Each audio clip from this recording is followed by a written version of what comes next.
Welcome to the Non-Sequitur Show. Continual watching beyond this point may result in terminal face palming and a complete loss of wokeness. You have been warned.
There. Okay, there we go. All right. Yeah, a little unusual day for a non-sequitur. Usually I do them on Fridays, but unfortunately this Friday I wasn't feeling that great, so I had to postpone. My apologies. I am sorry. I'll try to make up for it, and I'm kind of glad that I did because I actually got a real cool guest to join me. I'll actually say a co-host for this episode. A friend of mine who actually knows about philosophy and epistemology, and I love his work. I guess he's best described as a evidentialist, radical, internalist. David Pallmann. I don't remember his channels though because he's got so many, so I don't know which one he wants to promote. But Dave, which channel you got now that you do? Mm-hmm.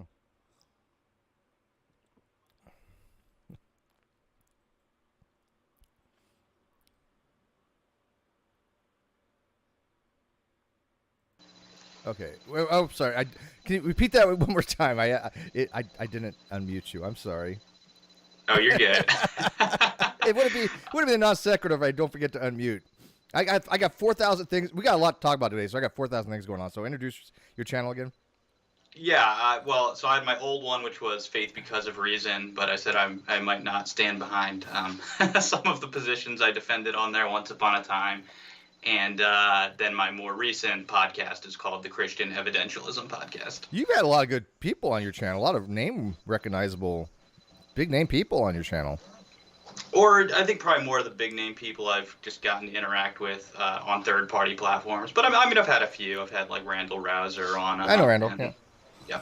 And so, yeah, I've had some bigger names over there. Awesome. So let's kind of tell people what we're going to be talking about. So this is a PhD thesis we're going to be talking about from a gentleman who has a channel named Useful Charts. His name's Matt. What's the last name? I want to make sure. I don't know the guy. Somebody said they know him and he's really cool. I did reach out to him. And so if he ever wants to look at, what we're going to be talking about, that's great. But his name is Matthew Barker. And he wrote Barker or Baker? Is it Barker? There's Barker. I didn't see an R in there. Baker. You're right. My bad. Matthew Baker. I guess this was a thesis for his dissertation for Doctor of Philosophy and Education. From a few years back, and he made a video on it on Useful Charts, which is a 1 million sub YouTube channel, big channel. I watched that video, and as somebody who likes atheology and epistemology and philosophy, I had some issues with it. Dave had some issues with it as well. And so what we thought we were going to do is basically not go through his entire thesis, because I'll explain what his thesis is about, because the methodology he used and everything I'm not really interested in. It's the initial part of this thesis that I really have some issues with. And what he was putting out in the video, because you have 1 million subs, people are going to take what you say to heart, right? They're going to be like, oh, well, this guy has 1 million subs. He has to be right. He's working on a PhD thesis. But I don't think it's really congruent with the academic literature that I'm familiar with and what you're familiar with, Dave, because you read a lot of literature. You probably read more than a lot of people, that's for sure. All right, so let me go back to this. I'm told I'm an expensive friend to have. You have a lot of books. I mean, people buy your books, right? Because I've seen your collection. I move around too much. I wouldn't be able to tote that many books around. That's fair. I did move them all once, and I don't really want to do it again.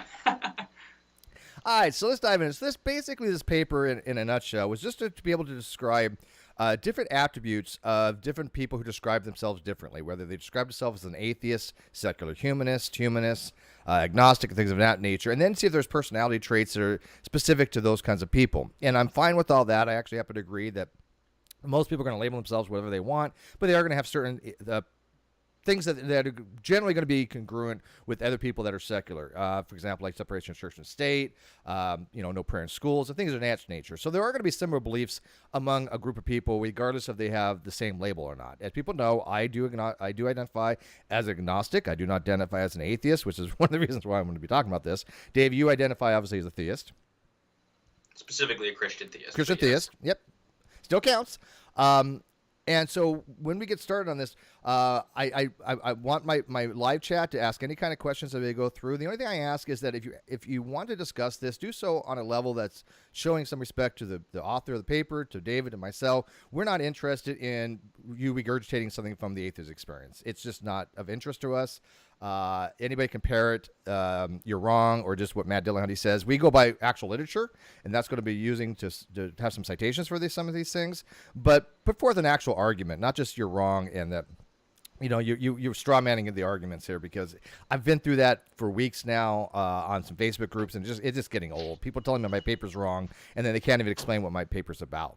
So I'm going to try not to do that with Matt here. I do get his paper, but it's just the beginning part I really want to talk about. Sound good?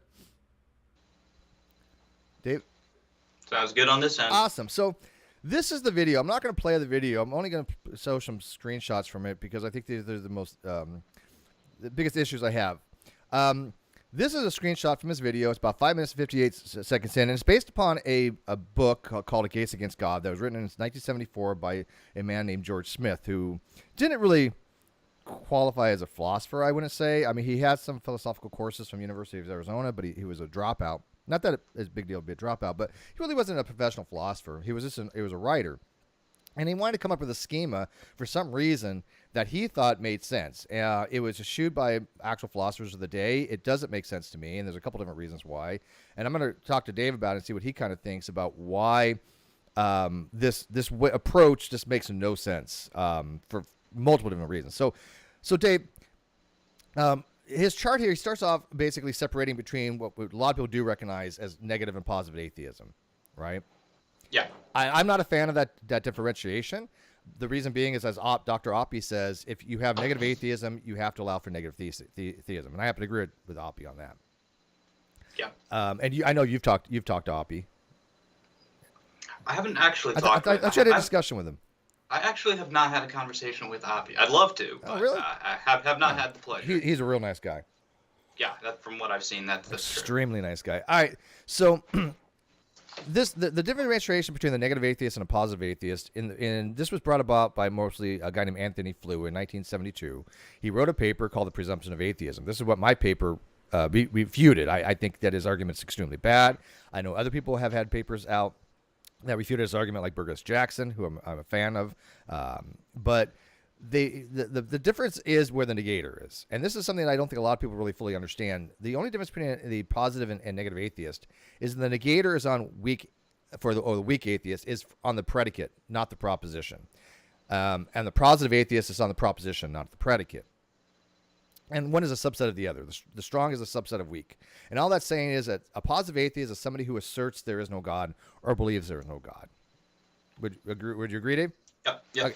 And then a weak atheist is somebody who just doesn't have the belief that God does not exist. Now, I have put all my papers and all my blogs and everything in the video description here to show that I have actually proven, using logic, multiple different ways, that you cannot actually rest on the negative atheist position. You have to be somewhere else on the square of opposition. Either you have to be either a positive atheist or have no other position either way, which generally is referred to as agnostic in the literature, which we will get into. So he basically brings up Flew's uses of terms, semantic terms. Michael Martin also used these terms. There was another atheist who advocated for these terms. And in the negative atheist, you have a separation of two different groups of people. You have one group of people who have not even heard of the proposition, babies, for example. And then you have the people who have heard the proposition but have made no conclusion either way. Generally speaking, and I think Dave would probably agree, in philosophy, those people that have not had a position either way are referred to as agnostics. It's not in this video. Yeah, that's common. I mean, that's the Stanford Encyclopedia says that. The Internet Encyclopedia of Philosophy says that. Every paper you read where it talks about dealing with the ontology of God, God's existence, if you're weighing in on that, then it's always, I've never seen it otherwise, having to do anything to do with anything else other than the indecision of saying whether God exists or does not exist. That's it. Yeah. Every paper. If you guys know of a paper that uses it differently on the ontology of God, not the epistemological question of God's knowability, but on the ontological existence of God, please let me know. But I've never seen one. So, now, by the way, I do need moderators to show live chats if you can, because I got multiple things going on. If Kano, I got Kano out there. Hey, Tao, do you want to be a moderator? Yeah. Yeah, I'm going to make Tao, because I need more than one. Awesome. Thank you, Tao. All right, so... and while you're on this screenshot, Steve, I just this was a quibble I had. What did you think of him basically saying that to be what he wants to call a positive atheist? It's someone who has to firmly believe that God does not exist. Like, it's not enough that you just don't believe. It's that you have to firmly not believe. The firmly is a weasel word to me. Yeah. Yeah, it makes it really doesn't add anything to the discussion when it is a matter of, are you convinced or not? I don't want to know what degree of convincing you are just yet. There's different degrees of being convinced, right? There's belief, then you have knowledge, and you have certainty, right? And even if you want to go beyond that, just kind of Descartes or kind of Cartesian certainty. But as far as like the degree of belief, people could be just barely convinced, or they could be really convinced, or they could be certain. There's a whole bunch of degrees in there. I'm not really interested in that degree of belief just yet. I just am interested as far as, do you believe there's a God? Do you believe there's not a God? Those are the questions. It's either you're convinced that you are, or you're convinced that you're not, of those two propositions, because every proposition has a negation. Yep. So yeah, I think the word firmly there is misplaced. Yeah, it's just doing no work. Yep. Now, in the weak atheist position, the position that says those who have heard the concept have seriously thought about it and have concluded they do not believe. We have already established, and we will show you, that that is agnostic. However, Smith had a new term that he wanted to create for that. He wanted that term to be called, get this, explicit atheist. There's a problem with that, because generally when you talk about explicit, you mean somebody who's enunciating something in a way that has asymptotic force, or that is explained to you their belief states, right? So an explicit atheist generally is understood, not from Smith's usage, he did coin it, but generally is understood, if you tell somebody you're explicit atheist, it's the same thing as a positive atheist. Somebody who's explicitly saying they believe that God does not exist, or God does exist if you're an explicit theist. Now, this is actually, if you go look up explicit atheist, you can find places where it's used that way, even for atheists for dummies. An explicit atheist is one who's constantly chosen to disbelieve, which means to believe in negation, who has, to put it plainly, an actual opinion on the matter. In other words, they have an opinion, there are no gods. That's explicit atheism. Generally speaking, though I always, when I see it in the literature, that's how I see it, but Smith had a different usage for it. Yeah. Inventing your own terminology is never a good move. Right, because it makes no sense. Because the people that have not heard the proposition, Dr. Oppie has a name for. He calls them innocents, and I like that much better, because innocence means you have no information about the particular proposition to even evaluate it. You're not able to even say whether the proposition is true or false, because you are literally unaware of the proposition. Yeah, and I mean, I think that's a fine term to use, or maybe another one we could just say is non-theists, if they want to, have a category for that includes atheists and agnostics as well as innocents. As we could just, if we need a category for all those sorts of people, it just seems like non-theists is the most sensible term. And by the way, non-theism can actually be derived from first principles, because if you start with the law of negation, you have theist or not theist. It's a natural dichotomy. You don't need to have any kind of semantic instantiations there, because that's what new atheism. And by the way, his paper is set up to be promoting new atheism, which I reject wholeheartedly. I promote atheism, right? I mean, I promote like the Atheists for Liberty and other atheist organizations that have separation of church and state, but I do not promote new atheist organizations like American Atheist, Atheist Republic, or the ACA, which is the Atheist Community of Austin. I think they're all ridiculous. I think they're all not critical thinkers, and I think they lie to people, outright lie to people for promotions and views and things of that nature. And I don't like that. They don't put out correct information, and they do so on purpose. And I think that's dishonest. But as far as like the implicit and explicit atheist, this is how it's set up. But Matt is right here. This is how Smith did do this, and this is how Michael Martin and Flew did it. My biggest issue with this is that not only just is the middle, the one that's innocent right here in the middle here, if you can see it, that should be agnostic, and he goes on to say that's not agnostic. It is agnostic, and that's generally how it's understood. But what gets me is he doesn't flip it around and say, look, if there's negative atheism, there has to be negative theism. And if there's negative theism, that means that those who have not heard about the concept or have seriously thought about it, they are also negative theist. And I've also proven in a blog below that all negative atheists are logically the same as negative theist, logically the same as agnostic. All those three positions collapse into each other. It's one of the main principles of my paper on semantic collapse. You now have three terms that reference the same logical position. That's not confusing at all. No, right? It's like again, this is an academic paper, and I'm sure his methodology was great. I mean, he seems like a really brilliant guy.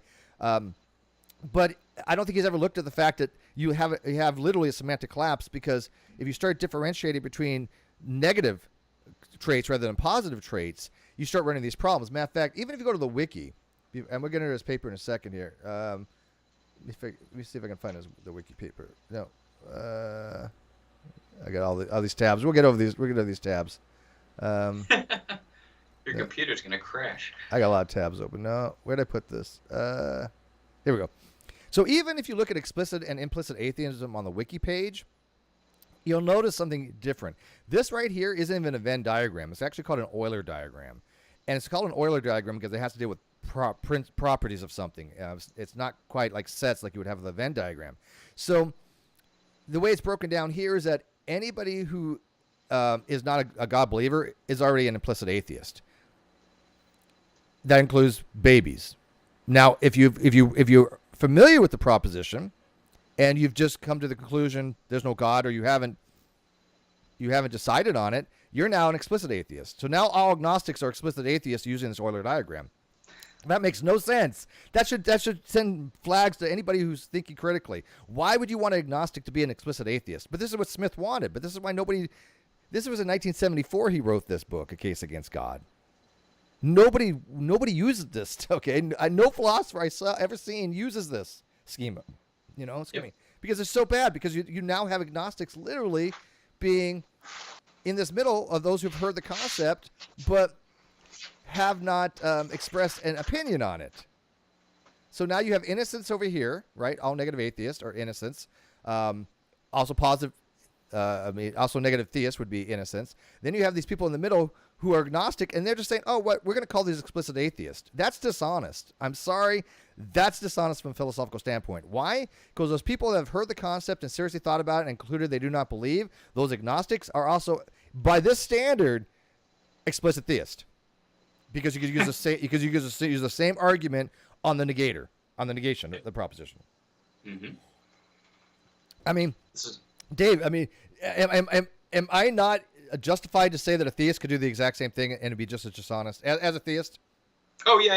And I mean, this is why conceptual distinctions are so important. And why pretty much any philosophy book worth its salt is going to just spend a lot of time getting the terminology clear, because you want to avoid these kinds of traps that you can fall into.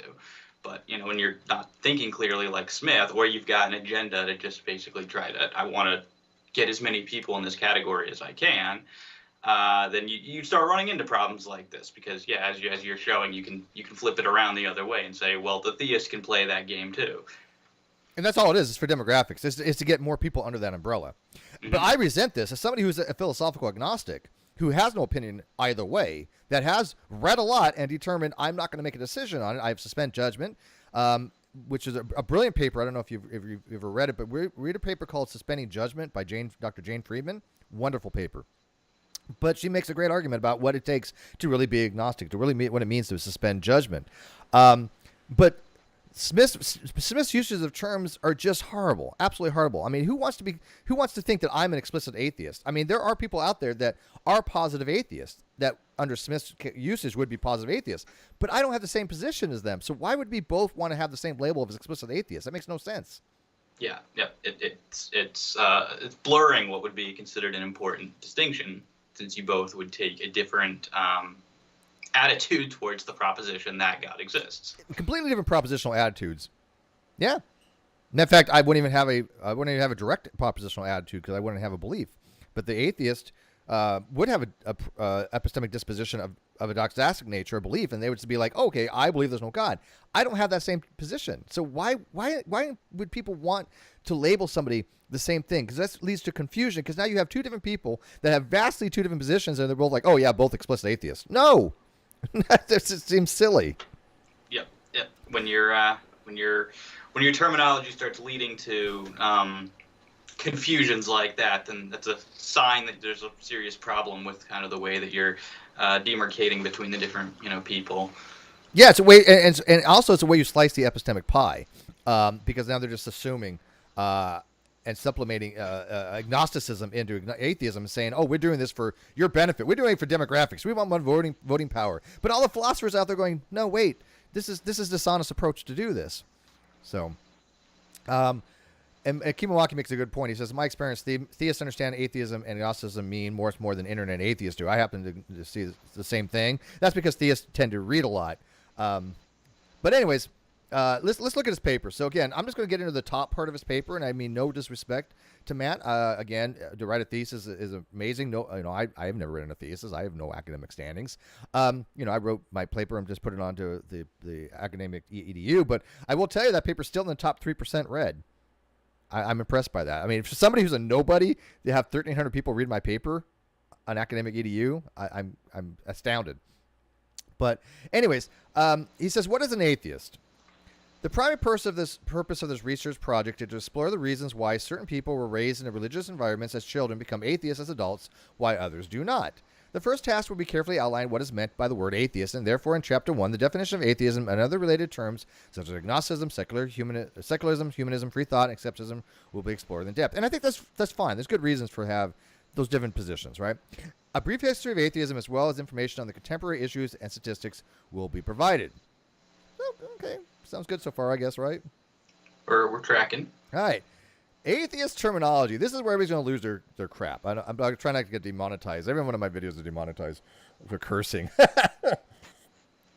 But I asked people, just bear with us. Just think about these things and don't have like this Pavlovian response, because I can guarantee it we're right on this, because we've been doing this for a while. All right. Basic definition of atheism. Etymologically, the word atheism is derived from the ancient Greek and is comprised of three parts. The prefix a, which is the Greek out for primitive, which means without, and the root theos, which means God, and the suffix ism, which means belief in. Now, I already have a problem with this, Dave. Couple. Right off the bat. You want to go first on what you're seeing the problem, or do you see anything? I'm going to let you go first just to see if we're tracking the same problem. So, okay, first of all, this is an etymological fallacy. Words are not used by how the etymological roots are. Second, the Greek prefix a, which is the Greek out for primitive in the word atheism, as Dr. Draper points out in Stanford's Encyclopedia of Philosophy, it is not meant to be understood as without. It is meant to be understood as not, as a negation, as specifically the negation of the proposition. And also, it never really meant without. When it meant without was that if you read Battling of the Gods, it really was without favor of the gods. It represented Christians who only worshipped a monotheistic God that denied worship of the Roman and state-sanctioned pantheonic gods. So they were without favor of the gods. It's really what was more connoting. And again, connotation means a lot, right? So even if the etymological root is somehow without, has nothing to do with how the word is used today. Boulevard argues it should be consistent with etymological roots, but he makes no argument as to why there needs to be consistency there. As a matter of fact, that is, by definition, an etymological fallacy to say something must be used because of the etymological roots. Theos is fine, God, but the suffix ism isn't necessarily belief in. As again, Dr. Draper points out, who Matt does quote once in his paper, but nothing related to this, the term ism is meant to be something to represent propositional attitude. in this particular case. It's something that is propositional, that could be evaluated and tested by argumentation specifically. So the proposition of theism is God exists. That can be tested by argumentation and argued. The proposition of atheism, I'm sorry, new atheist, but there is a proposition of atheism. It is the position that there is no God. It is the proposition of God does not exist. That is the proposition of atheism. I'm sorry. I know a lot of people don't like that, but that's a fact of philosophy. So, but a lot of people do think ism is about a belief, but it's really more specific about something about can be tested by argumentation propositionally, according to Dr. Draper. Right. So maybe if we want to throw him a bone, we could say that it's specifically propositional belief. I can go with that, as opposed to a psychological belief. Right. Yeah, okay. Okay, then he says, thus, atheism literally means without a belief of God. Well, no, it doesn't. If you actually even go back to Wikipedia, which, again, I'm not trying to cite Wikipedia as some kind of authoritative source, okay? I'm just showing you that there is some discrepancies on the citations. If you actually look at the Wikipedia article, because people cite this all the time, David, and I think Wiki has some issues, especially on the whole agnostic atheism. Oh, my God, it's wretched.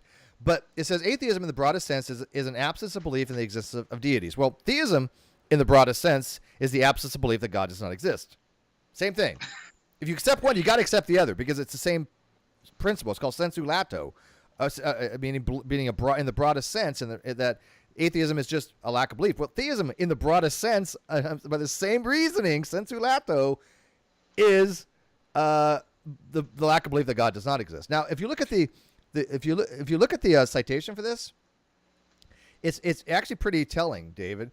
It's from Agnosticism and Atheism, Flynn, 2007, who's quoted quite often.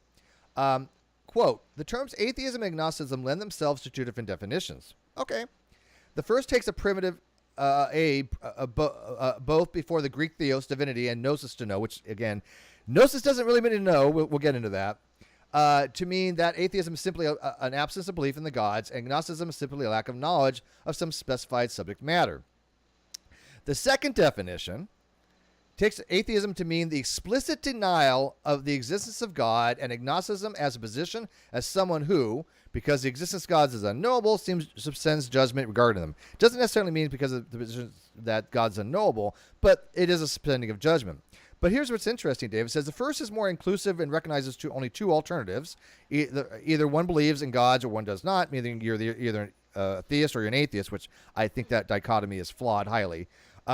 Consequently, there's no third alternative, as those who call themselves agnostics sometimes claim. Again, by using those definitions, it does create a strict dichotomy. I reject those usages. Not many papers in philosophy use them that way. But then it goes on to say, moreover, since the... insofar as they lack a belief, they are really atheist, but again, reject. Moreover, since the absence of belief is the cognitive position in which everyone is born, the burden of proof falls upon those who advocate religious belief. And again, that's one position. But it says the proponents of the second definition, such as myself, by contrast, regard the first definition as too broad because it includes uninformed children among the aggressive and explicit atheists. Consequently, it is unlikely the public will adopt it. It even says that because you were making children to be atheist, or people that have learned about the proposition and just have not evaluated as atheist, it's too broad. It doesn't slice the epistemic pie up the way we actually should between the people that have learned about the proposition, right, which Smith would call explicit, as opposed to the people that have said there is no God, which would be a positive atheist, who are also explicit. So this is why it's always beneficial to read. To always check the references and read the footnotes. It's amazing the things that you can learn there. I love the footnotes in Wiki because they actually say things that people don't seem to understand. That why people have such a knee-jerk reaction against what we say. Because when we talk about the problems of new atheism, these are not just problems we created. I mean, yes, I have sussed them out and done logical arguments for them, but we weren't the original ones that noticed some of this stuff by any means. Yeah. Yeah. And I mean, this kind of raises the problem. Like, people shouldn't be depending on Wikipedia, honestly, for their definitions in general. I mean, like, there's a reason. I went to, for a couple of years, I went to a really, hick Bible college. And even there, you weren't allowed to cite Wikipedia. in the papers that you wrote there, and it's just because it's generally not a good source for these sorts of things. Like, like side note, just the other day, I saw John MacArthur's Wikipedia page, right? And one of the headings was controversies, and then in parentheses, according to the world. You know, like, so, like, one of his defenders had gone in there and edited it. That's funny. This is why you don't get your information off of Wikipedia, because that's funny. It's not a credible source. I actually am cited in Wikipedia, believe it or not. Oh. One of my videos is on Wikipedia. Actually, and NonSequitur show is actually on Wikipedia, too. It used to be on twice. Now it's only there once, but yeah, it's on there. But I agree with you wholeheartedly. I would never cite Wikipedia for a college level paper. But if you also look at number 3 here, and again, this is from the same the same citation 1, 2, 3, 4. It says, the belief that there is no God. This is what we try to explain to people is academic standard. Mm-hmm. That's just normally what it is. There are other people that want to have a lack of belief, and that we can address that, but they cannot say that it's typical. It's not. Draper makes it very clear that it's not typical, and he gives very good, three solid reasons why it shouldn't be typical. He actually advocates that we ought not to use a lack of belief for atheism, and he makes very good points, which I don't think we have time to get into, but if you read Atheism in Stanford Encyclopedia, you'll see that even Draper's like, yeah, we don't think of atheism a lack of belief. There's some problems with this, and if you want to be a critical thinker and think rational, then you need to be able to at least justify why you want to use atheism and lack of belief. And I have never been able anybody to do it, except for maybe godless. A genetically modified skeptic, only because he's straight up about it. He's like, look, I know it's not philosophical. I just do it because it's for demographics, and I admit it. I bite the bullet on it. Where are you going to go? You know. At least he's honest. Right. Yeah. I mean, I can't really fight him for that. If he bites the bullet on it, then he bites the bullet on it. So I gotta keep adjusting your Skype here, because of the Skype has this weird thing on a bad connection. It kind of like makes the camera bigger than smaller. I'm not sure why, but anyways, let's go back to this paper. I just want to point that out, that there's some disagreements on the terminological uses of the term atheism, which I don't think he really mentions in here. But why does it keep on having me to go back to the same? All right. So then he says, there's a noticeable difference between the common day of understanding of a word as the belief that God does not exist. Now, I thought this was interesting. He actually recognizes, we got some memberships. Surgeon General gifted 5 memberships. Yay! And one of them is Tom Tom. Congratulations, Tom Tom. Thank you. Thank you for that. That was very kind of you, Surgeon General. Oh, why aren't you a mod? He's my mod for my Discord, but he's not a mod here. That's weird. I'll fix that. Now you're moderator. All right. So did you see the thing where he says the everyday understanding of a word as the belief that God does not exist, which, by the way, worldwide, he's from the UK, by the way. He's from the UK. Worldwide, in other countries, that is the common. I only see it common everyday understanding in small pockets in the United States, like Austin, Texas. I'm going to do an experiment. Yeah, I'm going to do an experiment one of these days. I'm going to go out with my camera, when I like my tablet or something, and I want to ask people questions on the street about what they think these words connote. Not what they mean per se, but when you hear them, what do you think? Well, what do you label somebody that has a specific position? Like if I say to somebody, if you believe in the Christian God, what do you want to call that person? Oh, call them a Christian. Okay, makes sense. If somebody says they believe there is no gods, what do you want to call them? I would think most people would call that atheist. Mm-hmm. Which is weird, because that's the starting point on a square of opposition, is the belief that God does not exist, and it only makes sense when you do it that way. And when you read my paper, it's like it follows naturally out of just logic. And so, all right, so at least he recognizes that. And he says, and many atheist writers have quick to point this out. Like myself, I am quick to point that out, that in other countries, that's usually the case. But then he says, according to Dan Barker. Yeah, red flag there. I got some issues with Dan Barker, the way he talks about Gnosticism, because he equivocates the term. But Dan Barker, the co-president of the Freedom from Religion Foundation, basic atheism is not a belief. It is the lack of belief. There's a difference between believing there's no God and not believing there is a God. True. Both atheistic as an adjective, though popular usage has ignored the latter. Here's the problem I have with this, Dave. First of all, Dan Barker is a musician. He's not a philosopher. And if you cite somebody who's a non-philosopher in a philosophical paper, you might want to note that. If not, you're going to have somebody charging you with appeal to authority fallacy. Yeah, can you imagine if I wrote a paper and cited Ken Ham? I mean, yeah, I mean, like I said, I brought up the article for Dan Barker. Whatever, it's somewhere in my tabs. But yeah, people know of Dan Barker. But Dan Barker is a musician, and supposedly a good one. But Dan Barker was the one that tried to get people confused by agnosticism. This is my personal pet peeve with him. He's like, agnosticism deals in knowledge. No, it does not. First of all, agnosticism never dealt with knowledge. Never, ever dealt with knowledge. What it dealt with originally was Thomas Henry Huxley coined it to mean a normative epistemic principle, very similar to evidentialism, which Dave knows a lot more than I do about evidentialism, as a scientific principle, basically that you should not believe anything without good scientific reason. That was his belief. And you may even call it scientism to some degree. But that was his normative epistemic principle, to how you justify a belief. And he felt that atheist and theist were not justified to believe God exists, nor believe God does not exist, because there was no scientific grounding for either. So he was neither a theist nor an atheist. This is why people want to shoehorn people into one or the other category by just taking non-theist and relabeling it atheism, which has huge problems. It's dishonest. It's very dishonest, because Huxley was neither a theist nor an atheist. He criticized both because he felt neither of them had justifications. So the term agnosticism didn't have anything to do with knowledge. It had to do about, first of all, beliefs. It did have to do with the fact that if you're not justified to have beliefs, you're certainly not justified to have knowledge, because knowledge is a subset belief. And he also did have a principle about the knowability of gods, right, where the gods are knowable. But what Dan Baker fails to tell people is that that's an epistemological question that is not about ontology. And so he's trying to slam the epistemological domain with the ontological domain, which is completely dishonest, because, again, if you ever hear the term agnosticism relating to God's existence, you're dealing with ontology, which is being. And so agnosticism is the psychological state of being undecided on God's existence, not about his knowability.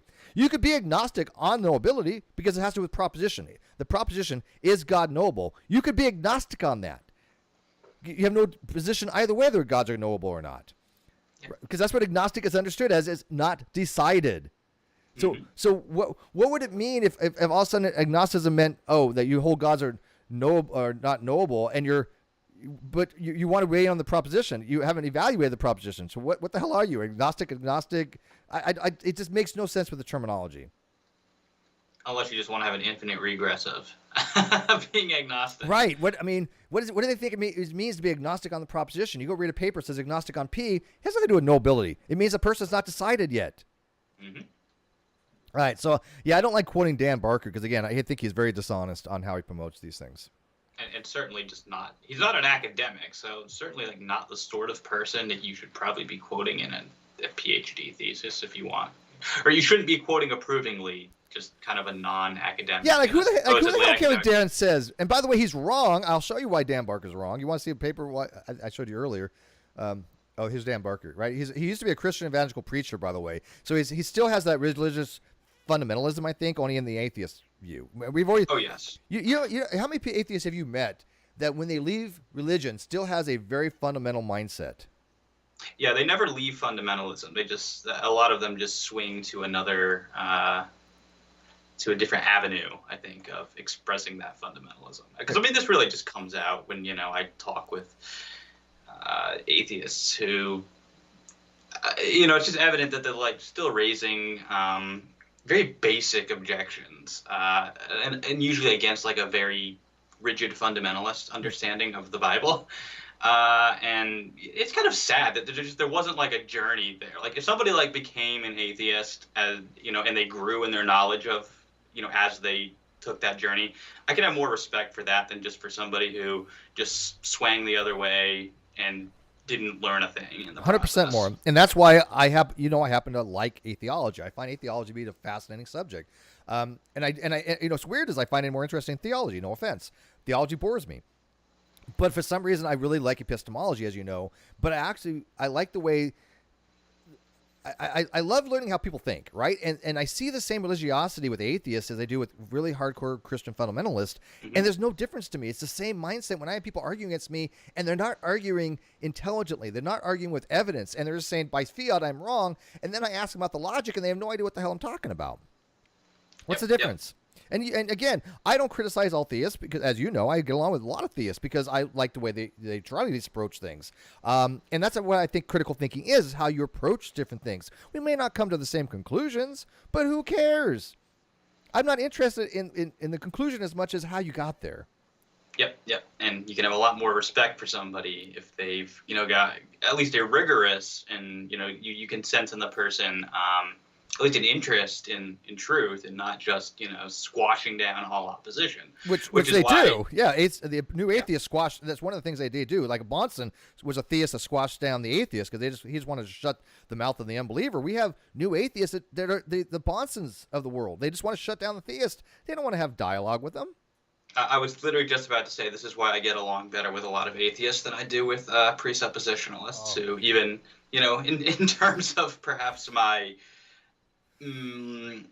like some of my higher level beliefs, like, in various Christian doctrines and such, I would seem to have a lot in common with presuppositionalists, but methodologically, their epistemology for how they get there is atrocious. Yeah, you reject Reformed epistemology as I do, right? I do, yes. Yeah, I would make a distinction between Reformed epistemology and presuppositionalism. Yes. Not that the two are completely incompatible, but yes. Right. I think the epistemology undergirding both of those is can I say bullshit? Yeah, it's bullshit. Yeah, no, I agree with you. No, I think it's bullshit too. Which is funny though, because I actually get along with Sly 10, who's the king of presupper, but he knows not to really engage with me too much because I shut down Sly all the time. I happen to like the guy though. I don't know why, but his precept goes nowhere with me because it's like, dude, come on. If you went against you just decimate him, and he knows it. He knows it. And even more sophisticated presuppositionalists who do know some things about philosophy have told me that Sly 10 is not, even by their standards, they don't consider him a real presuppositionalist. He's kind of the bottom of the barrel. Van Til. He's not somebody that's actually promoting. What he's doing is a very scaled down gotcha game. Yeah, so he's doing basically maybe the equivalent of what someone like Matt Dillahunty or someone is doing for atheism. He's doing for presuppositionalism. He's doing the very dumbed down version of it. Yeah, and he gets a lot of stuff wrong. Oh yes. Yeah. Kawasa for 20,001. Hey Kawasa, my friend. He says, I'm pretty sure that Baker tried the route of contacting atheist organizations and their cooperation when gathering research data for his thesis, and the video was without knowing about these problems. Actually, he had a lot of responses. He had more responses than pretty much anybody working on thesis. He had, I don't know what it was. He said 13,000, 14,000. He had a lot of responses because people were putting on the internet. People were putting on Facebook pages. People were promoting to get responses for him. And by the way, in his paper, he actually does settle on atheism in the positive case because he wants to argue that certain people that have certain beliefs will have similar beliefs, and they're not. Even though it's not homogenized. Again, if you believe there's no God, you're probably going to believe that you shouldn't have prayer in school. Now, again, it doesn't have any kind of epistemic entailment, but they seems to go. They dovetail, well, right? Because you can't make the argument there's no God, but you then say, oh, everybody has to be against prayer in school. You can say no, God doesn't exist, but I'm okay with prayer in school. There's friendly atheism, so there's no epistemic or logical entailment there. But I do find that people that do believe there are no gods are probably going to have very, very similar related beliefs. Yeah, we could say maybe skepticism, humanism, free thought. Sure. In regard to that particular example, there's, like you said, there's not a contradiction there, but it wouldn't be surprising if somebody didn't believe in God. Then there's essentially no reason, in essence, to have prayer in school, or at least not as obvious of a reason as there would be if someone was a theist. Then it's very obvious why they might want to have prayer in school. So, I think these are beliefs we might say that fit more naturally within those respective worldviews. Yeah, absolutely. I mean, for an atheist who believes in no God to do prayer, that's maybe a performance contradiction, but whatever. But for an atheist could say, look, there is no God, but I'm happy with people praying. There's no incongruency there. So, but yeah, I agree. So Paul Moser, who is he is a theist, a well-respected philosopher. He wrote a paper on evidential atheism, and he says, again, this goes back to the Matt's paper on what simple atheism is. He says atheism comes in many flavors. The most common is simple atheism. God does not exist. Generally speaking, again, this is a peer review paper. Generally speaking, atheism simplified is just God doesn't exist. That's how it's understood in philosophy. And so when Matt wrote his paper here, and he's just like, well, simple atheism, he's quoting Dan Barker, who's not a philosopher, says, basic atheism is not a belief. Sorry, Dan Barker, but you're wrong on that. You've always been wrong on this. Basic atheism is the belief that God does not exist. You agree? Oh, yes. Yeah. I mean, it just drives me nuts that he's citing somebody who just is wrong from the get-go. And also, like I said, you can go look these papers up and see that actual peer review papers do not agree with Dan Barker. Mm-hmm. So it's citing the wrong kind of people in justification for your definition. Absolutely. Oh, and that's a good point about definitions, because I was on Facebook and these people are arguing definitions, and I they won't read my by definition essay. Let me say it a million times over. And I got so much crap on the NonSequitur show years ago for saying this. People are like, oh, you stupid, Steve. No, I'm explaining this linguistically. But dictionaries do not define words. And what I mean by that is they do not prescribe usage. They explain what's called synchronic usage, or usages during the time period of usage, as opposed to diachronic, which is over a period of time. So when you say by definition of a word, that makes no sense to me unless you're talking about mathematics or something that's prescribed. Like a square can have a prescribed definition, having 4 equal sides, 4 internal angles of 90 degrees, things of that nature. But if you say atheism is defined as, you're automatically lost me. Because words are not defined that way. Dictionaries tell you how they're being used. They don't say this is the act. What they get confused, Dave, is they see a word and they see the description. But they think that anybody who falls in the description must be that word, and it doesn't work that way. It only works to describe. It doesn't mean that anything that matches that description is that word. Yep. An automobile is a self-moving, we'll call it conveyance, a self-moving conveyance, automobile. But the space shuttle is not an automobile, but it literally means self-moving, right? Yep. Yeah, so I mean, there are all these words are just describing things, and so when people say atheism is just a lack of belief by definition, they're automatically categorically wrong, and I can't really deal with those people because they generally have never read anything about this, right? They're just, as you said, Dan Barker just throwing stuff out there, you know? Yeah. Again, it's baffling to me that he's the sort of person that you would choose to cite in a PhD dissertation. And then he goes on to say, Anthony Flew, once one of Britain's most prominent atheists until he became a deist, which we're not going to get into that, but makes the same point in his widely read essay, The Presumption of Atheism, where he writes, and it was widely read, but he doesn't note it was also widely rejected. Mm-hmm. Nowhere's now, and this is important. I want my live chat to really recognize this, because when people say that we're wrong, even Flew in 1972 recognized this. He says, whereas nowadays the usual meaning of atheist in English is someone who asserts there is no such being as God. Now I will, David and I probably will recognize that this has esoteric force, which is a little bit different than just a dosastic, epistemic disposition. But I'm not going to quibble with it. But asserting something and believing something are not quite the exact same thing. But that's true. But I'm going to call it a quibble for right now. But at least you recognize that it is somebody who believes, assuming that they're asserting something with sincerity, it's called. If you assert something and you assume sincerity, which I put in my paper, that means you believe it. In other words, you don't assert things you don't believe. Right? Generally speaking. Generally speaking. That's why it's called assuming sincerity. So he recognized that this is what it actually understood. It's the atheists who wanted it changed. People always say, oh, Steve's trying to redefine things. No, atheists wanted, quote, understood differently, or redefined, which I hate that word. It was never defined in the first place. But he says, I want the word to be understood not positively, but negatively. I want the original Greek prefix a to be read in the same way as atheist as is customarily read in other Greco-English words. This is amoral, atypical, and asymmetrical. In this interpretation, an atheist becomes not someone who positively asserts the non-existence of God, but someone who is simply not a theist. This was categorically rejected by a lot of different philosophers because it leads to so many epistemic issues. Michael Martin accepted it, but he also recognized that even if you use this approach, you still had a burden of proof as to justify why. But you notice in here, there's a lot of words that he uses, but other words use a as well that don't fit that schema. A breast doesn't mean without breast. A front doesn't mean in the back. right? And so why would you want a word to be used merely because it has other usages in other words, but that doesn't mean that's understood that way in that specific word. The word atheist, again, as Dr. Draper points out, the A is not to be thought of as without. It is thought as negation. And he just neglects to mention that in here. Yeah, this is what we call cherry picking the evidence. Absolutely cherry picking, 100% cherry picking. And by the way, Matt's not wrong. This is what Flew wrote, word for word. I've read his paper. I know because I literally wrote my paper to refute Flew's argument. But Flew's argument was horrible. Matter of fact, Brooke S. Jackson, Rethinking the Presumption of Atheism, makes a brilliant argument about why his argument fails. But it gets into legalese, which I'm not going to get into, and why we presume innocence. But it just was not well received.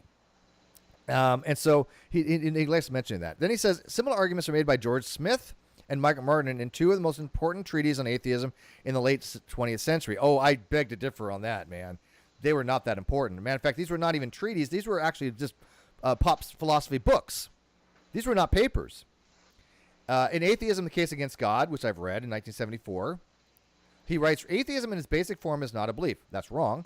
It is the absence of belief. Who says? An atheist is not primarily a person who believes a God exists, but rather he does not believe in the existence of God. Who is he? Who is he to say what atheism is, Dave? Who? Yeah. I was gonna say when Martin, maybe, because Martin has a PhD, right? But Smith, yeah, not like I don't see him cited like in the books that I read. From Oxford and Cambridge and Rutledge, you're just not going to find Smith cited in the top tier, top level discussions on this issue. No, he's only going to be cited for saying it. But as far as like anybody agreeing with that, I only know 4 names I can think of that agreed with him, and 3 of them are dead. Right, Smith. Okay, so people agree with Smith. Flew agreed with him. He's dead. Yeah. Michael Martin, he agreed with him. He dead. Stephen Bullivant, he's alive, but he's a theist. And who was the other one? There's one other one. I can't remember the last one. But anyways, it's not that many. See, it's just not that many.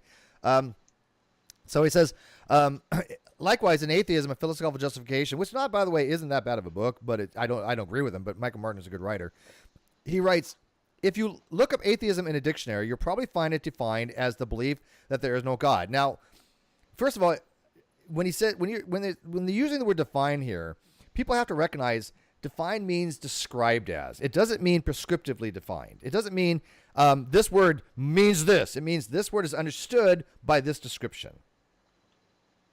And so he's recognizing that most dictionaries, because at the time, and even in 1990, defined it this way. It wasn't until atheist groups came along and said, hey, we want to recognize that we're using it differently, therefore you reflect our usage. And they went to Merriam-Webster and they said, will you add in lack of belief now? And they did. They actually fought for this. Yeah, ask David Silverman about it.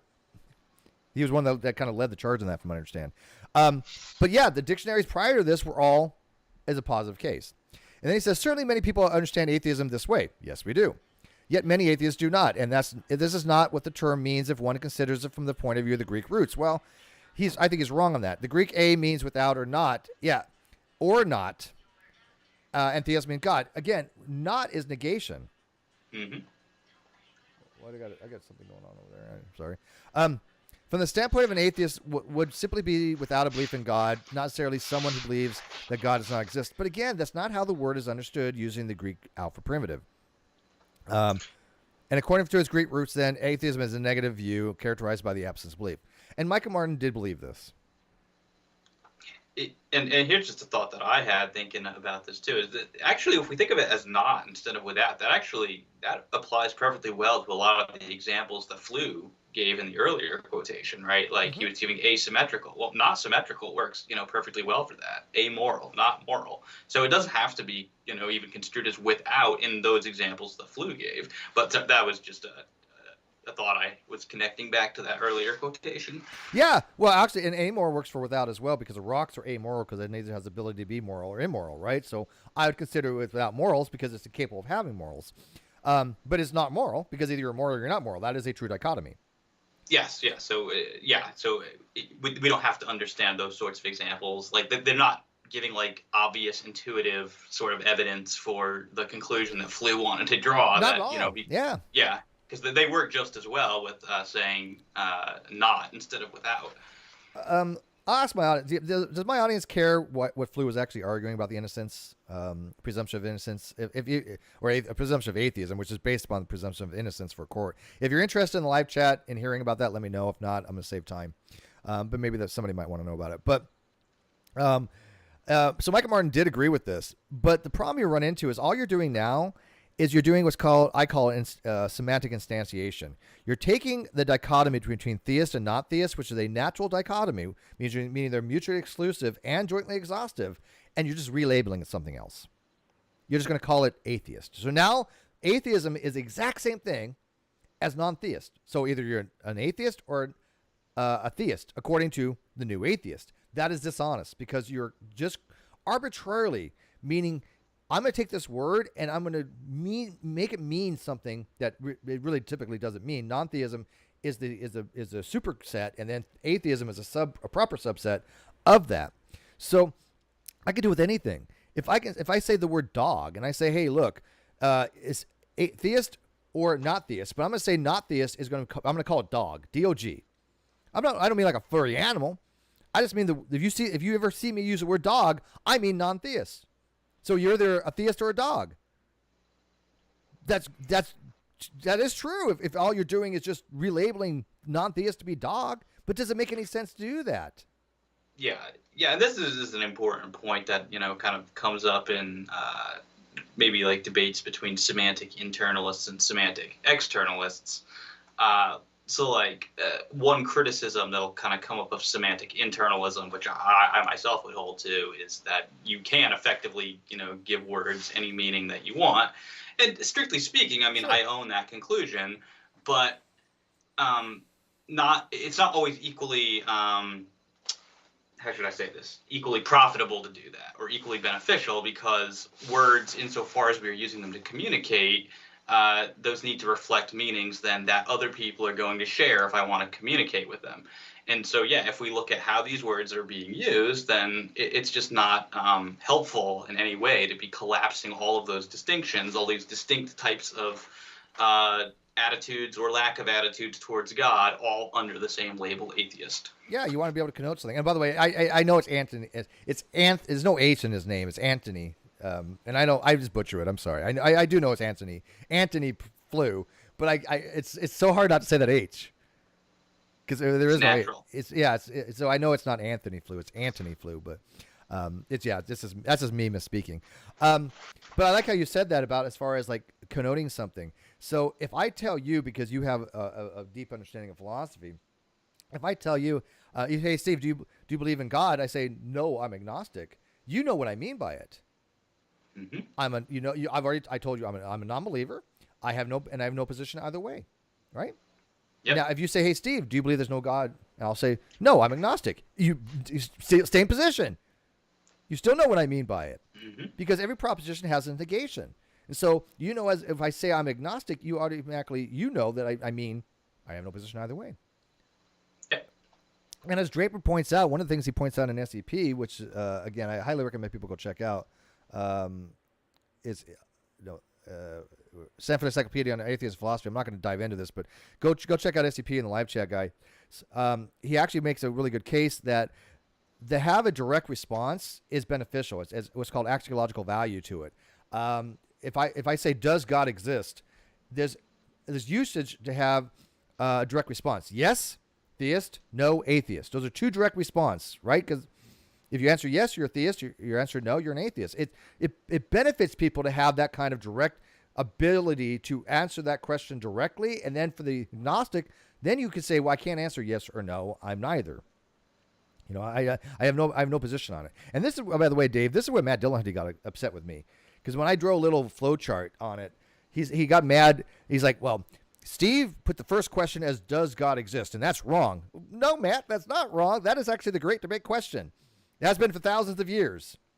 Does God exist? He's like, no, the question is about atheism is, do you believe in God? No, it's not. It's not about belief. It's about, it is, but the question is a direct a question is, do you believe in God? Or does God exist? It's actually not do you believe in God, but does God exist? That's the question. And if I ask you that, Dave, does God exist? You're going to say, yeah, I believe so. yeah. He's telling me that he's answering yes. It's a belief. It's not a knowledge claim. He's not saying anything about knowledge. It's just a complete state of reflection that he's telling me that in his mind he believes that God exists. Okay, great. I know where he stands. Right now, if he were to answer no, you know he's an atheist. You know he's a positive atheist. Right. So it's beneficial to have this ability to have a direct response. When you take that away and you make it about somebody's belief. If I say, do you believe in God? And he says, yes, I know he's a theist. But if he says, no, I don't know what his position is.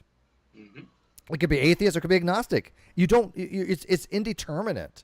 And that's why I really can't stand when people start getting in this lack of belief stuff, because it just they don't realize they're obfuscating. It's focusing on the wrong thing, I think is what you're saying. Or at any rate, not the primary or most interesting thing. Yeah, well, it's focusing on their psychological state rather than the ontology of God. Yeah, and I think it makes no sense to have a position based upon what your psychological state is when you're being asked a direct question. Does God exist? And I get people pissed off at me. You can't ask that question. What do you mean I can't ask that question? Does God exist? Just answer the question. Well, I don't know. Okay, then you're agnostic like me. And that I don't know means you don't know how to answer the question. Again, in my blog, in the video description, I have a whole thing on I don't know. But I don't know is not about epistemic knowledge. It's not saying you don't have epistemic knowledge. What it's saying is I don't know how to answer the question. You know? Right.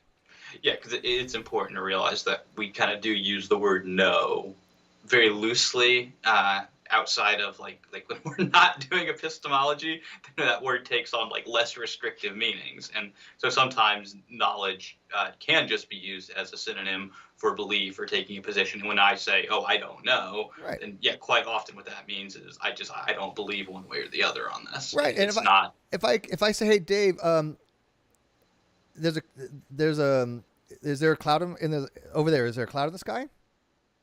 I say, I don't know. Right. He can't answer yes or no. He has no evidence either way. He has no reasons to say yes. I'll be like, well, why do you think there's a cloud over there? If he says no, why don't you think there's a cloud over there? You have to have that ability to have no position. That's when you say, well, no, I can't answer yes or no because I have no position on it.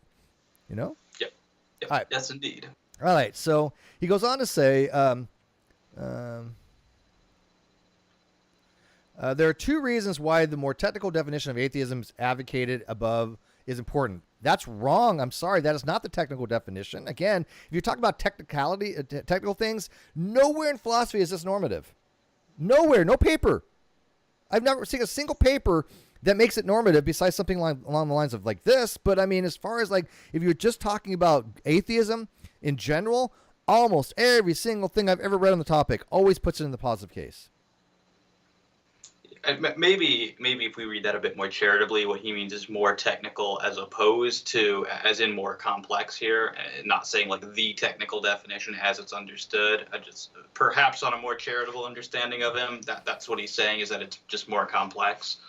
Well, okay, let's go with that. But it says why the more technical definition. What is he saying? What is he saying is the technical definition? I was assuming that was the one that he was basically trying to say it was a lack of belief, right? Yeah. As opposed to saying, yeah, I guess maybe that isn't that much more technical then. Because the technical definition to me would be the negation of the proposition, which is if the proposition is God exists, the negation is God does not exist, and if you accept that, you believe that, it believes God does not exist, which is the technical definition in academic standings. Okay. Cambridge, Oxford, all say it's standard. I think you're right. I was trying to be charitable, but I was probably going too far. I love when people are charitable. I live by principle of charity. I just think it's wrong. But first, it recognizes and includes many types of atheists. As Smith writes, back to Smith again, right? That genius. Why would that genius who took philosophy by storm. Who dropped out of University of Arizona. He took like 2 philosophy classes or something. And look, I'm not an expert in philosophy. I took some philosophy, but it was whatever, years ago. I took informal logic. But it's just like, I read a lot. I read a lot. But there's also many reasons why one may not believe in the existence of God. One may never have encountered the concept of God before, or one may consider the idea of a supernatural being to be absurd, or one may think that there's no evidence to support the belief in God. But regardless of the reason, if one does not believe in the existence of God, one is an atheist. Wrong, wrong, wrong, wrong, wrong, wrong, wrong, wrong. Smith is just wrong on this. And this is what I'm saying in a PhD thesis. Why would Matt, who has 1 million subs, put something in here and not explain to people that Smith is not talking for philosophical atheism? Because I don't believe in God, and I'm not an atheist. By philosophical standards, and by anybody who knows this topic in philosophy, I have never met anybody who's ever studied philosophy, not one person, who says, if you do not believe in God by necessity, you must be an atheist, because I guarantee you will not be able to prove that logically, by modal logic. And so... You're right. So... what they're doing, Dave, let me run this by you, Dave, because I thought about this the other day, and you're perfect for this. There's a difference in scope between a local necessity and a global necessity. A local necessity is within the confines of the argument that the conclusion follows by necessary rules of inference if the premises are true. But globally, it may not be the case. In other words, if I say, and I used this example on my channel the other day, and I want to run it by you, I say, look, all I've got is chicken or fish in my refrigerator. And I say, hey, Dave, what do you want, chicken or fish? And you say, well, I don't want chicken. By disjunctive syllogism, you have to have the fish, right? It's a necessity. Mm-hmm. I don't think anybody who knows logic is going to argue against that. But that's a local necessity, because it's not global necessity, because we both know there are other meats out there. There's other foods out there. Right. So it wasn't in any modal possible world where you absolutely had to have only chicken or fish. It's only within the local confines that I've made it the case where you must be deciding between chicken or fish as a logical necessity. That by conclusion, it follows from the premises. But that's a local Eliac modality. So what they're doing is by redefining or changing the semantic word non-theist into atheist, they've set it up where you must be either a theist or atheist by logical disjunct, that if you're not a theist, you're an atheist. But that is, again, no different than saying, do you want fish or chicken? I eschew the fact that there's only fish and chicken. I think there's other foods out there you can eat, and I don't want either fish or chicken. I don't want neither. So... maybe you just want to go on a diet. You know? Yeah, I'm not hungry. I don't want either. But that's maybe you're vegan. Oh God, no. I gotta have my steak. Sorry. No, nothing against vegans. I don't want Cosmic Skeptic coming after me. He's got some good arguments. He's a smart dude. That is true.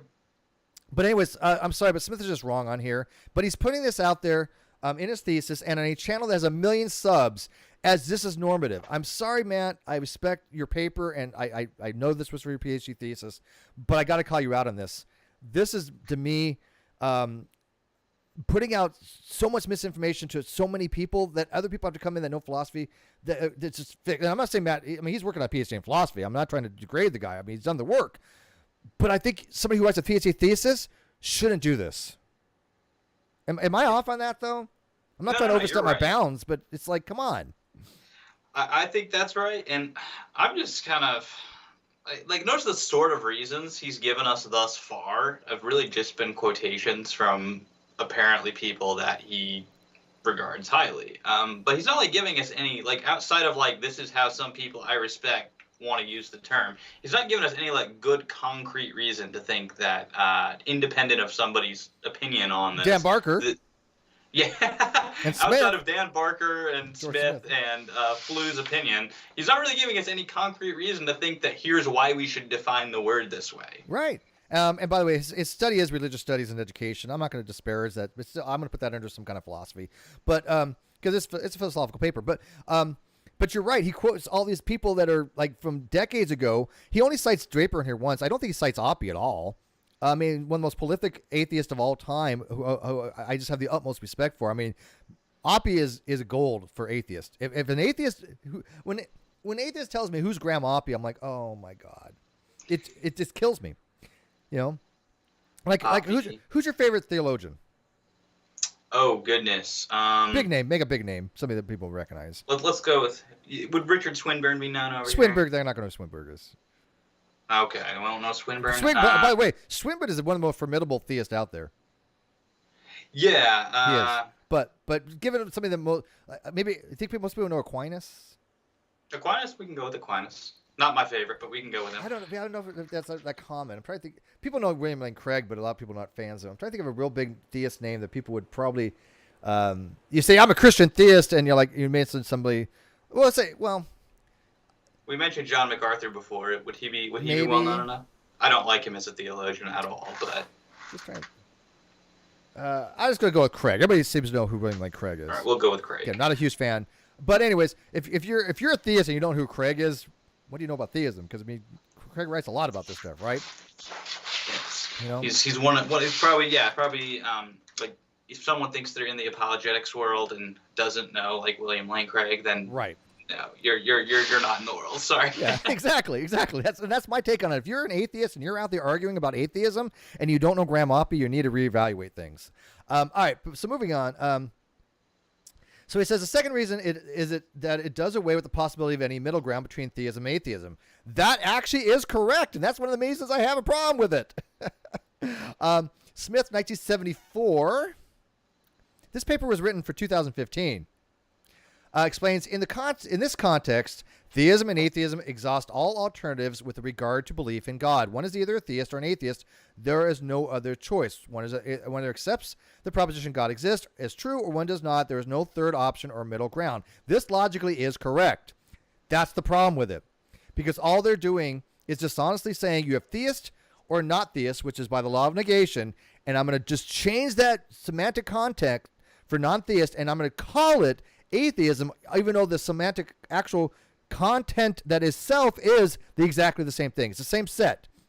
So semantics, generally when you're talking about something, you have an object, right? The object of that semantic content, that set of all members, is going to be non-theist. I'm just going to relabel that non-theist as atheist. Therefore, if you're an atheist, or you're either an atheist or a non-theist, and I'm just going to relabel non-theist as anything I want. I'm going to call it atheist. Now there's a strict dichotomy because, again, they are mutually exclusive. They are jointly exhaustive. But that's a semantic instantiation that anybody can do. Mm-hmm. Anybody can do that. I can say atheist or not atheist. I'm going to say not atheist means you're a theist. Therefore, if you don't believe there's not a God, you are a theist. The theist can do that exact same move, and if you try to argue against it, that is by definition special pleading. Yes. And by there, you can say by definition, because fallacies can be prescribed a little bit, right? But there's a specific logical format for them, right? Yes, yeah. So the theist could do that. The theist could say, look, the proposition God does not exist. That is a proposition. If you don't accept that proposition, you are not an atheist. You're a theist because they accept their own dichotomy. Therefore, anybody who's a weak atheist is a weak theist and is also agnostic. I've already proven they're the same logical position. The theist can say, oh, well, you're a theist. And atheists would go like, well, no, you can't do that. But they're the ones doing the exact same thing. Mm-hmm. Yep.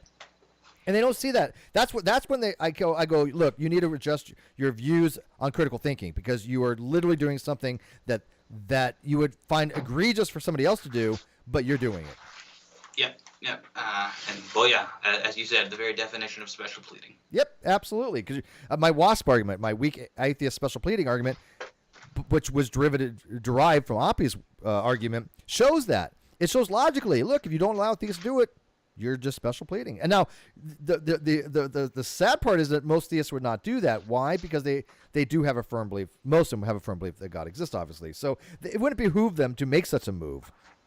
But they do say things like, well, all men know God. Romans 1:18, right? Some of them do. Romans 1:18 doesn't say that, but yes, precepts will claim that it does. and I don't think it says that either. I think it's talking. If I remember, it was talking about just some people in the was it what church was it? Church of Rome. Church of Rome. No, but it was a specific sect of it, wasn't it? Well, I mean, in my view, my particular interpretation of that verse, there's kind of callbacks to Genesis there, and it's important to me that knew there is in the past tense. It says when they knew God, okay, right. They didn't glorify Him as God. So it's really significant to me that it's not a present tense. So whoever it's talking about does not in any way necessitate that this person still knows God. Yeah, and you can see why atheists will be upset when you tell them, oh, you know God exists, and somebody like myself is agnostic. I'm like, I don't even believe. How can I know? You know, you got to have a little bit of principle of charity. Because that's just drives an atheist nuts, and it should, because it's dishonest for for a theist to do that. Well, yeah, it's just it's obnoxious. Yeah. You know, it's really obnoxious for me to. I mean, I deal with Calvinists a lot, and they're like, well, you believe that your free will is more powerful than God. I don't like it when people tell me what I believe, Right. and especially when it's not accurate. Yeah, but from their standpoint, as a hyper-determinist, they get into they hate the free will argument. But I've dealt with a tuliper the other day, a Calvinist tuliper the other day, and I was like losing my mind because like, oh, you're just in your own righteousness, and you believe Pressing the truth. Yeah, like you're still gonna tell me what I believe. So if I said, hey, Dave, you know what? You're lying to yourself. You actually know there is no God. You should be offended. Yeah, because it's obnoxious and insulting. Yes. So atheists, stop doing that to people. And theists, stop doing it. Stop telling other people what you think they believe. Have a conversation. They'll tell you their positions. But you see on the outside live chat, you see what they do here. What Smith did is he just created a logical dichotomy by renaming something. That's all he did, renaming it. Yep. All right. He says, thus, for the purpose of this paper, based on the etymological roots of the word atheism and the arguments made by the writers quoted above, the basic definition of the term atheist will be taken as one without a belief in God. This means at a basic level, atheism will not be understood as a worldview. I'm not going to get into the whole worldview thing. It's not important. On this point, Smith warns to view atheism as a way of life, whenever beneficial or harmful, is false and misleading. I have a lot of atheists who disagree with that. There are atheists out there how many people can say that atheism is not a way of life to Matt Dillahunty or Arn Ra? Come on. Does it even make sense? So there is some reasons to think of things as a worldview. Some people deny worldviews. I take worldview as just basically an overall theory of the world. I'm not going to get into the nuances of it because I don't have that much interest in what you want to call worldview or not. Atheism can be a worldview. Theism can be a worldview, and even lack of belief can be a worldview. I disagree with his some conclusion here, because a non-belief is usually a second order belief. Like agnosticism is still a second order belief, and so agnosticism could be construed as some way of how I'm looking upon the world. I don't think it's a great argument, but again, if you want to call it a worldview, that's fine. If you don't, I'm okay with that as well. I don't care. I normally just refer to worldview as kind of the sum total of one's beliefs. All-encompassing. Yeah, all-encompassing, right? So theism would be part of your world belief. Atheism would be part of your world. Yeah. And that's how I look at a worldview as well. I don't look at individual things as worldviews, but all-encompassing.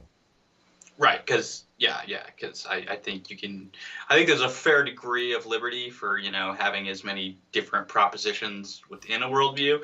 Because let's just face it, there are people who hold contradictory beliefs, right? Absolutely. So I mean, that's why it's kind of not helpful to me to like slice it up by saying like, well, if you hold this worldview, then you can't hold this. Yes, you can. Yeah. You can hold contradictory beliefs. Yes. Should you? No, but you can definitely do it. Well, that's the whole thing behind cognitive dissonance. Yeah. Or even a peculiar reason, Moore's paradox. So yeah, people need to grasp that beliefs are messy. Okay, they're messy, and so you can have conflicting beliefs. They're not logically. Probably you and I do right now that we haven't even recognized. Sure. There's uncurrent and dispensational beliefs, and sometimes we might not recognize that our uncurrent beliefs differ from our dispensational ones. That we have things that, if you actually thought about it, we're like, wait a minute, these don't mesh together. Yeah, and this is why like philosophers will often go painstakingly to try to what they would call derive a contradiction from something, because sometimes it's not obvious. Because they have tensions with each other. Different positions have tensions. It's like, wait a minute, how are you a moral objectivist and a moral subjectivist at the same time? That might have some tensions there, Yeah. But you say, well, I'm a moral. If I say I'm a moral non-cognitivist, but I accept moral realism, there might be some problems there, or vice versa. If you say that I'm a moral cognitivist, but I accept things like emotivism. Well, wait a minute, it's like you can't have it both ways. But yeah, I don't want to get into a debate about metaethics, but that's exactly what it is, metaethics, right? I think you actually probably could be both a moral realist. Or I should say, moral realism doesn't contradict the idea that you couldn't. No. Moral realism falls under cognitivism. No, that's true. I guess I was going to say moral skepticism. So it could be that it could be their moral facts, but you couldn't acknowledge them. Yeah. But you're right. That's not what non-cognitivism. Yeah. It goes further than that. I'm okay with that. And by the way, I happen to be a big fan of moral pluralism. Big fan. Okay, that's a conversation for another day, because that's interesting. Yeah, we'll have that with Trolley Dave and Joe from Answers and Reason. Okay. They have a really good video on it. Anyways, all right, so it says, however, being that this basic definition is too broad for the specific research questions that will be addressed later, a more refined definition will be explored in the next two sections. In addition to this, Chapter 2, it will be demonstrated that this more refined type of atheism, while not a worldview in its own right, is strongly aligned with a particular set of world level beliefs. And I find that to be actually the interesting part of the paper, when he's like, okay, these people that have positive epistemic status of God's non-existence, what other beliefs that they kind of have are similarly to things that they would call skeptics or humanist or secular humanism or free thinkers. The labels that these people give to themselves, that's what his paper's about. Why they identify as a skeptic, or why they identify as a free thinker, why they identify as an atheist. Like, I can identify as a skeptic in a colloquial sense, not as a knowledge sense. But I don't identify as an atheist, even though I lack a belief in God because I'm a non-believer. Why? Because I am not an atheist in any philosophical sense. So why would I take that label? It doesn't express my particular position. You know? Yeah, that's fair. But he goes on to talk about positive versus negative atheism. The terms positive and negative atheism were first introduced by Anthony Flew in the Presumption of Atheism, 1984. Wait, I thought the 1972 when we published that. He might have talked about it before, but the paper was published in I thought 72, I think. All right, whatever. You would know better than me. And then we used Michael Martin's Atheism and Philosophical Justification in 1990. Flew introduced the terms in an effort to distinguish between the commonplace definition of an atheist as being, one, a person who believes God does not exist. Now, again, commonplace definition. He wanted to replace it. This is what I'm saying. People don't recognize that this is how it's almost always been, the belief that God does not exist. When atheists say, oh, atheism is not a belief, God exists, and Christians want to change it to belief, no, that's not what it is. That's not been the case. It has been always understood in the positive sense, and then atheists wanted to come along, like Flew, and wanted to change it in the negative sense. And the more technical definition of one without a belief in God, which, again, I don't think that's a technical definition. He suggested the former be a positive atheist because such a person makes a positive assertion by believing that God does not exist. Now, again, quibble. There's a difference between having a doxastic state and a positive assertion if you go into like speech act theory, because one has a actual assertive force to it, assertive force. But not going to quibble on that. And the latter being called a negative atheist because such a person is defined instead by his or her lack of belief. But then you also have, as Oppie points out, negative theist. Yep. A negative theist is just somebody who lacks belief there is no God. And Matt here's not telling anybody about Oppie's position that, look, if you allow for one, you have to allow the other. He's just one-sidedly saying something and cherry-picking one side of a proposition.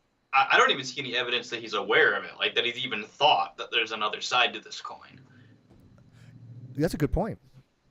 I don't know.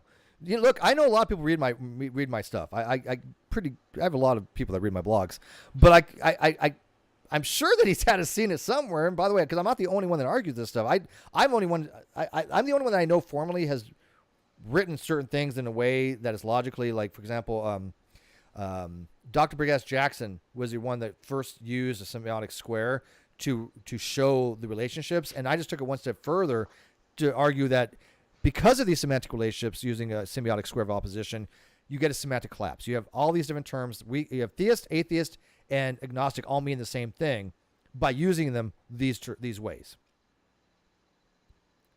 Right? And so right. A lot of people are not going to understand that unless you read my paper, but I formalized it. But I'm sure he has...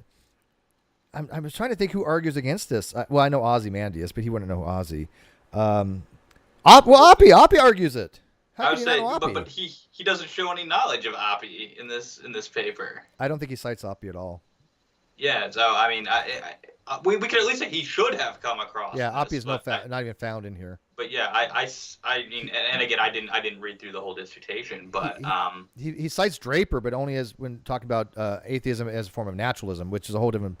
Yeah, it's a whole different. Yeah, which is a good topic, by the way, for another day. And Bagniti, but I don't want to get into the whole naturalism stuff. But yeah, so I think he only cites Draper 3 times in here or twice, and then so Draper, yeah. So I mean, he only cites him in his paper once, And Draper is one of the most prolific atheist philosophers of our day, you know?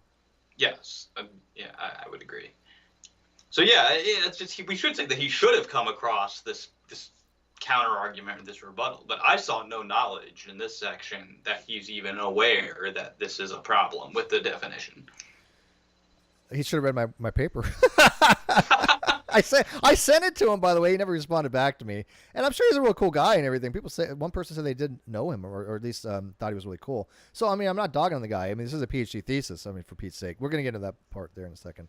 But I mean, it's just I just have so much issues with this. And like I said, I'm not the only one, guys. Again, here's a theist. He agrees, but there's also many atheists that agree, like Joe Advances in Reason, Charlie Dave, who's working on his PhD in philosophy, Graham Oppie, Paul Draper, Bruce McCormick, he writes from the Internet Encyclopedia of Philosophy. There's a whole bunch of people that agree that this is not how it normally is. But let's see here. Okay, so he goes on to talk about according to this typology, all positive atheists would also be negative atheists. That's actually true. And I have actually put that in my own Venn diagram, that I've actually shown that all strong atheists are a subset of negative atheists. And that makes sense from a square of opposition as well, because first you have to have a lack of belief, and as you have the lack of belief, you can go one of two ways. You can either believe there's no God, or you can have no belief either way.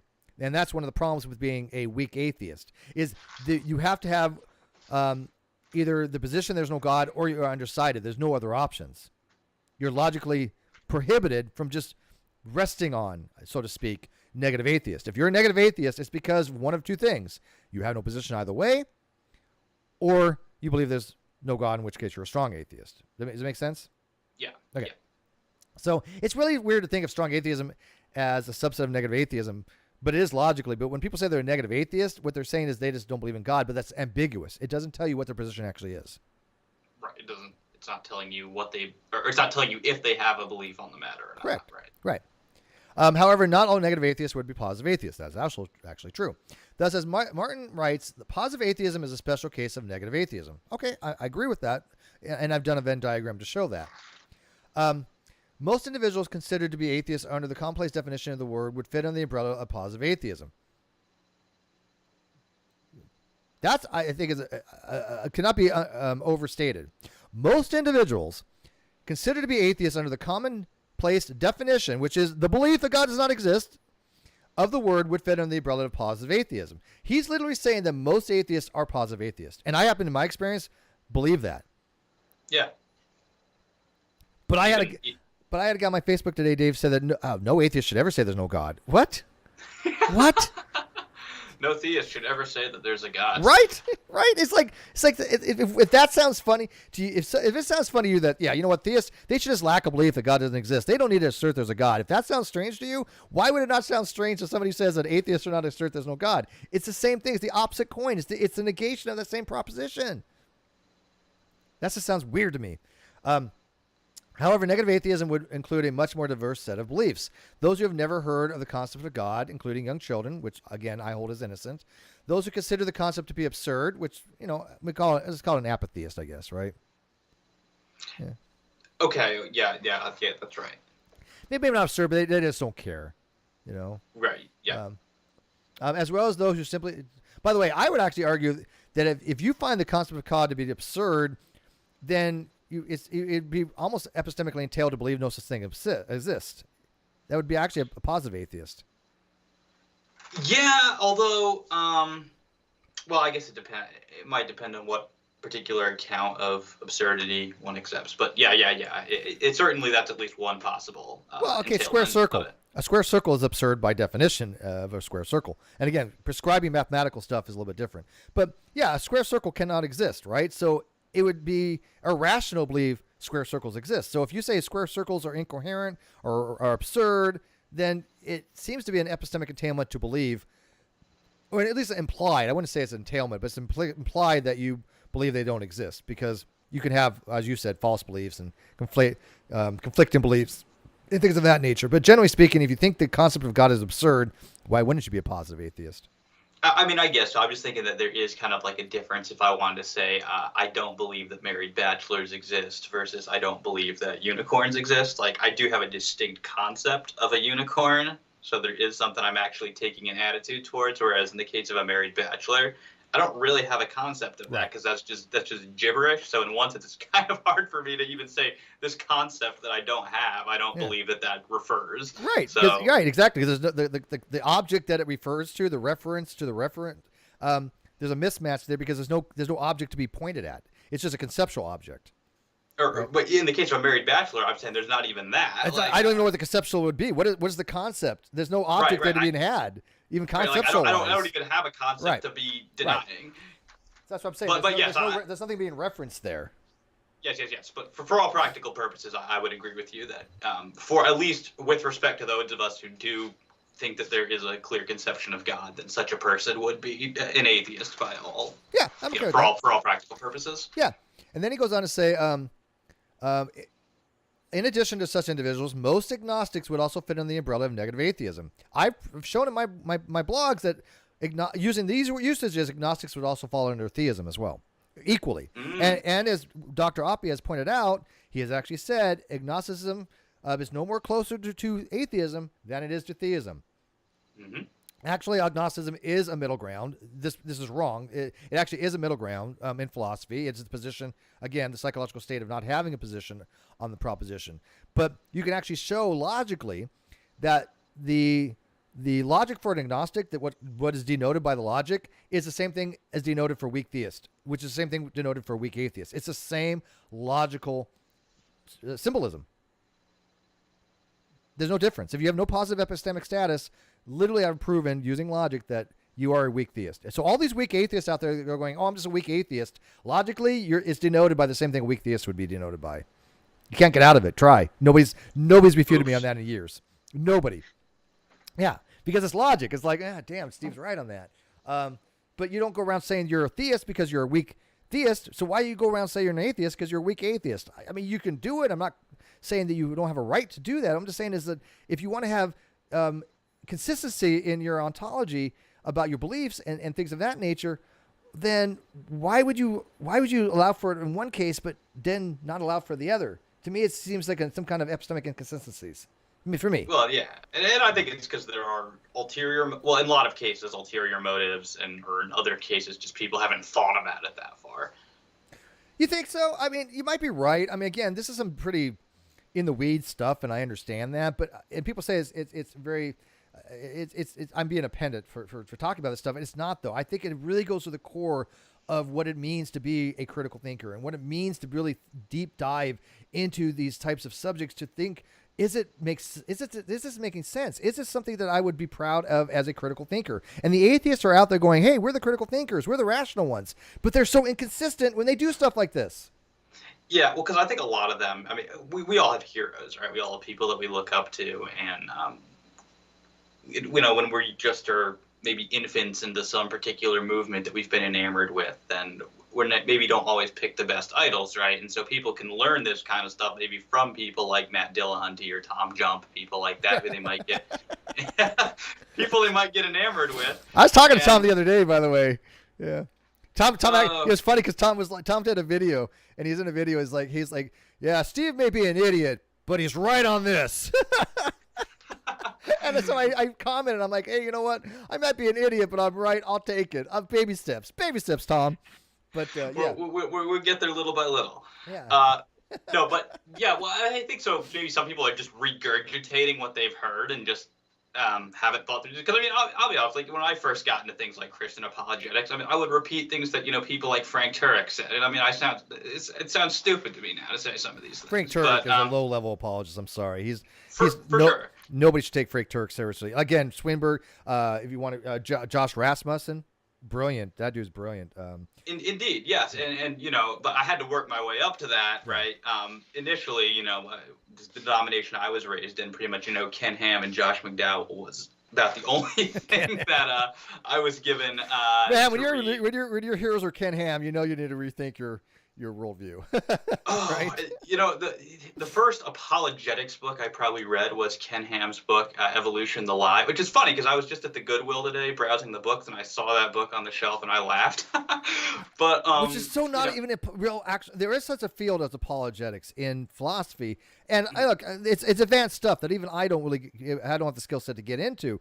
But I can tell you right now, I just know enough to tell you that Ken Ham, not an apologist, not a priest. He's not good for this stuff. No, not at all. No. And my point was, even like, as that was probably the first book I read, I didn't find anything he said in there convincing to me. So that was, but you know, not to get off on that. I was just saying, I think that people can become easily enamored with people who don't know what they're talking about. And so if they start hearing atheists like Dillahunty say that atheism is just a lack of belief, then they might not even think about it beyond that. Because I know for a while I didn't think about some things beyond what I heard Frank Turek say, and it required, you know, the equivalent of, you know, what you are, being a whistleblower on certain people in the atheist community. We have those in the theist community as well, and you know, it required people like that to eventually get me to think through some things for myself and say, okay, there are issues with certain arguments or one-liners or whatever. Yeah. So I think something similar to that could be what's going on, is that a lot of people just don't think through the definition, and they're just regurgitating what they've 100%. Yeah, and even it's like some theists, they may like, hey, look, they're running this bad argument, and then some other theist who really is well versed in these things, you know what? Maybe you shouldn't be running that argument. It's not a really great argument, right? But the reason you need people like that, you need people like that in your community because theists will be more likely to listen to people who are also theists, and atheists will be more likely to listen to people. There's just a certain level of trust. Right, and I'm agnostic, so nobody listens to me. I've been screwed for how many years that I've been talking about stuff, and nobody believes me because it's like I'm in either camp. Yeah, I know. Well, you know, it's funny though, because I am in the camp of the non-believer, right? But I got to tell you, Dave, the atheists that have followed me for years, they do, no offense, but they do so much better against a theist. They have so much better discussions because they've gone way past Matt Dillahunty's level, and they wanted to actually read the literature, and they're like, oh, crap, okay, let's have a deep discussion about these topics, about the evidential problem of evil, logical problem of evil, things of that nature, or just even about atheism in general. And they've really upped their game, and that's why I think I have the following that I have, or at least the name recognition. Love me or hate me, my name is recognizable. Yep. As far as anybody in the philosophy communities, you talk about atheism or agnosticism, boom, my name is even Dillahunty. I swear to God, I'm not even joking. Listen to him do a debate with somebody, and if he ever mentions the word agnostic, he has this cringe look. And he's thinking about me every single time. I believe this. I know one debate, he was talking about me without actually talking about me, which is funny. Because Aaron Rod did the same thing. Yeah. It just means you're living in his head rent-free. As soon as you hear... Well, I have a video that I just did on my other channel where I did a review of a call, and Matt had actually even said on the call, he's like, there's a reason why I have Steve McRae blocked. And I was like, yeah, because you can't out-refute me there, Matt. I know this. And I'm not trying to be like grandiose or bravado. It's just that he's been told by actual philosophers that my stuff's legit. And he's been told that, you know, he's going to have to like actually show the logic wrong, which we know he's not going to be able to do, right? So I'm not trying to be like bravado, but it's just like, of course he's blocked me because he only goes for like the weak, no offense, but the lower level theist that just calls him and go, God loves you, and God, you know, we all believe in God. And I'm telling you and Matt would probably have a really good conversation, but you would be so up here on that level that I don't think he'd really he would hang up on you probably. Could be. That's been pretty similar to how our Facebook interactions have gone. So, yeah. Well, hey, he's blocked me on Facebook, so whatever. Kawasa 5001. Speaking of bad apologists, Apologia did a brilliant, very heavy piece on Jen Hovind the other day. Shocking stuff. Give it a watch. Oh yeah, and look, Apologia is amazing. I'm a huge fan of Apologia. Some people say Apologia, but I like Apologia. Yeah, Ken Hovind. Ugh, whatever. I know you're a fan of Kent. Oh God. Hey, I've apologized to the internet for bringing Kent back. Okay, because it was this channel that Kent really kind of made a resurgence after he got out of jail. I don't know if you knew that, but it was this channel that he kind of made his name. I do know that I discovered I discovered Cindy Lincoln through listening to your content. So for whatever For whatever that's worth, I did appreciate you giving her a platform. She said I was hard on her too. She went on some other stream and she's like, Steve McRae was much harder on me than Arn was, and I'm like, because I care about you, Cindy. I like Cindy. She's a great person, and I'm not hard on her like beating over the head. But it's like, Cindy, Young Earth Creationism is wrong. Let me explain to you why it's wrong. Oh, okay. This is too much fun. All right. Other terms have been used to divide atheists into similar categories. These have included strong versus weak, hard versus soft, and theoretical versus pragmatic atheism. We've already went over that. All make the exact same distinction, and each set of terms can be considered synonymous with positive versus negative atheism. I'm going to go with that pretty much. For all practical purposes, positive atheism, weak atheism, positive atheism, hard atheism, and to me, explicit atheism all mean the same thing. But Smith differed in that, obviously. He would put anybody who's aware of the proposition and even undecided under explicit, which I think is weird. But yeah.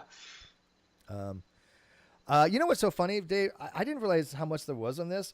We may not even get to the whole Gnostic atheism thing. Do you mind? We'll go further on this a little bit. Would you mind coming back for an episode and just do one on agnostic atheism? Because that's a whole different.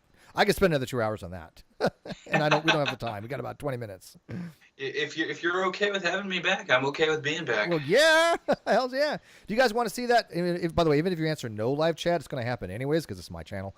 But yeah, the whole thing on the Gnostic atheist, because this is going to need a part 2 because he does talk about Gnostic atheism in his video here. Actually, so when he talks about, here obviously he puts agnostics in explicit atheism, which again, does it make any sense to do that? No, it does not. Smith was just weird on that. But here we go. So you right, and by the way, go watch my video on my other channel, Steve McRae. Matt Dillahunty, believe it or not, agrees with me. And by the way, it was I can guarantee it's my arguments that probably he has heard because I know similar people that he knows. And I asked Matt about this. I actually asked Matt when he was on my show, and I said, "Hey Matt, are you still against agnostic atheism? Do you still not identify it and think that agnostic atheism is wrong?" He told me yes. So in a call from 2021, and from a call, he's telling people, "Yeah, this quad diagram, it's wrong." Matt Dillahunty is saying it's wrong, and he's right. It is wrong. There's many issues with this diagram. So bad, I can't even tell you. I've written like 5 blogs already on how bad this is, and I'm probably going to write a paper that I'm going to upload to Academia EDU on it when I can get all my thoughts together because it's kind of complicated. But this is nonsense. Complete crap. Yeah, especially look how he frames it as knowledge to back up belief or non-belief. But it's a subset of belief. This is why it should be on a multi-axial. It should be linear. Yeah, the definition of knowledge in contemporary epistemology is, it's controversial, and it has been since like the 60s or 70s. But on just about every account, belief is included as a necessary condition for knowledge. You can't know some proposition if you don't believe it. But yeah, it's the most troubling thing to me about this whole diagram was he wants to say these are people who know that God exists and people who know that God does not exist. Knowledge entails truth. That's also not controversial. On just about every construal of knowledge, if you know it, it has to be true. You can't know something that is false. It's silly then to say there are people who there actually are categories. One of these has to be an empty set. At least one or more has to be an empty set. You can't have people who know that God exists, because that would have to be true. Right. And people who know that God does not exist, which would also have to be true. It entails a literal contradiction, namely that God both exists and does not, because if people know something, then it has to be true. Correct. And this part of the video. Yeah, and I love that you bring that up because a lot of people haven't sussed that out, that if you know something, it has to be true. And their brains kind of break on that. They're like, well, you could be wrong about your belief, about your knowledge, but then you never had knowledge to begin with. This is when I wrote the Principle of Attribution and Retraction blog about how we assert something to be the case as a belief, and if we find out later that it was wrong, we just say we had a false belief. But if we assert knowledge, we don't say we had a false knowledge. Why? Because knowledge by definition must be true. And again, these are prescribed definitions because there has to be 3 necessary conditions for a justified true belief. These are prescribed. You have to believe it, has to be true, and you have to be justified. That's why it's called justified true belief. There's 3 things. And to be fair, there are other accounts of knowledge on offer these days that will tweak with justification or replace it or add a 4th condition. But belief and truth, almost always not controversial. Yeah, it's not controversial. I do tend to JTP plus, and I add a truth tracking condition. This is my personal. I'm not married to it because I don't know if you ever read Linda Zabesky, but she's Zabesky. Yeah. She made it very clear in one of her papers that all belief first theories of knowledge will have some kind of Getty error or epistemic luck issues. I think she's absolutely right. But it's the best we got. But there are semantic theories that can put knowledge without belief. Those are semantic theories, which are much more complicated.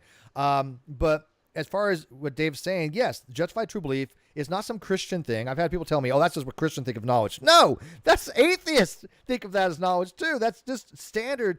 Generally speaking, when you say knowledge, most people are going to be using justified true belief. Most people.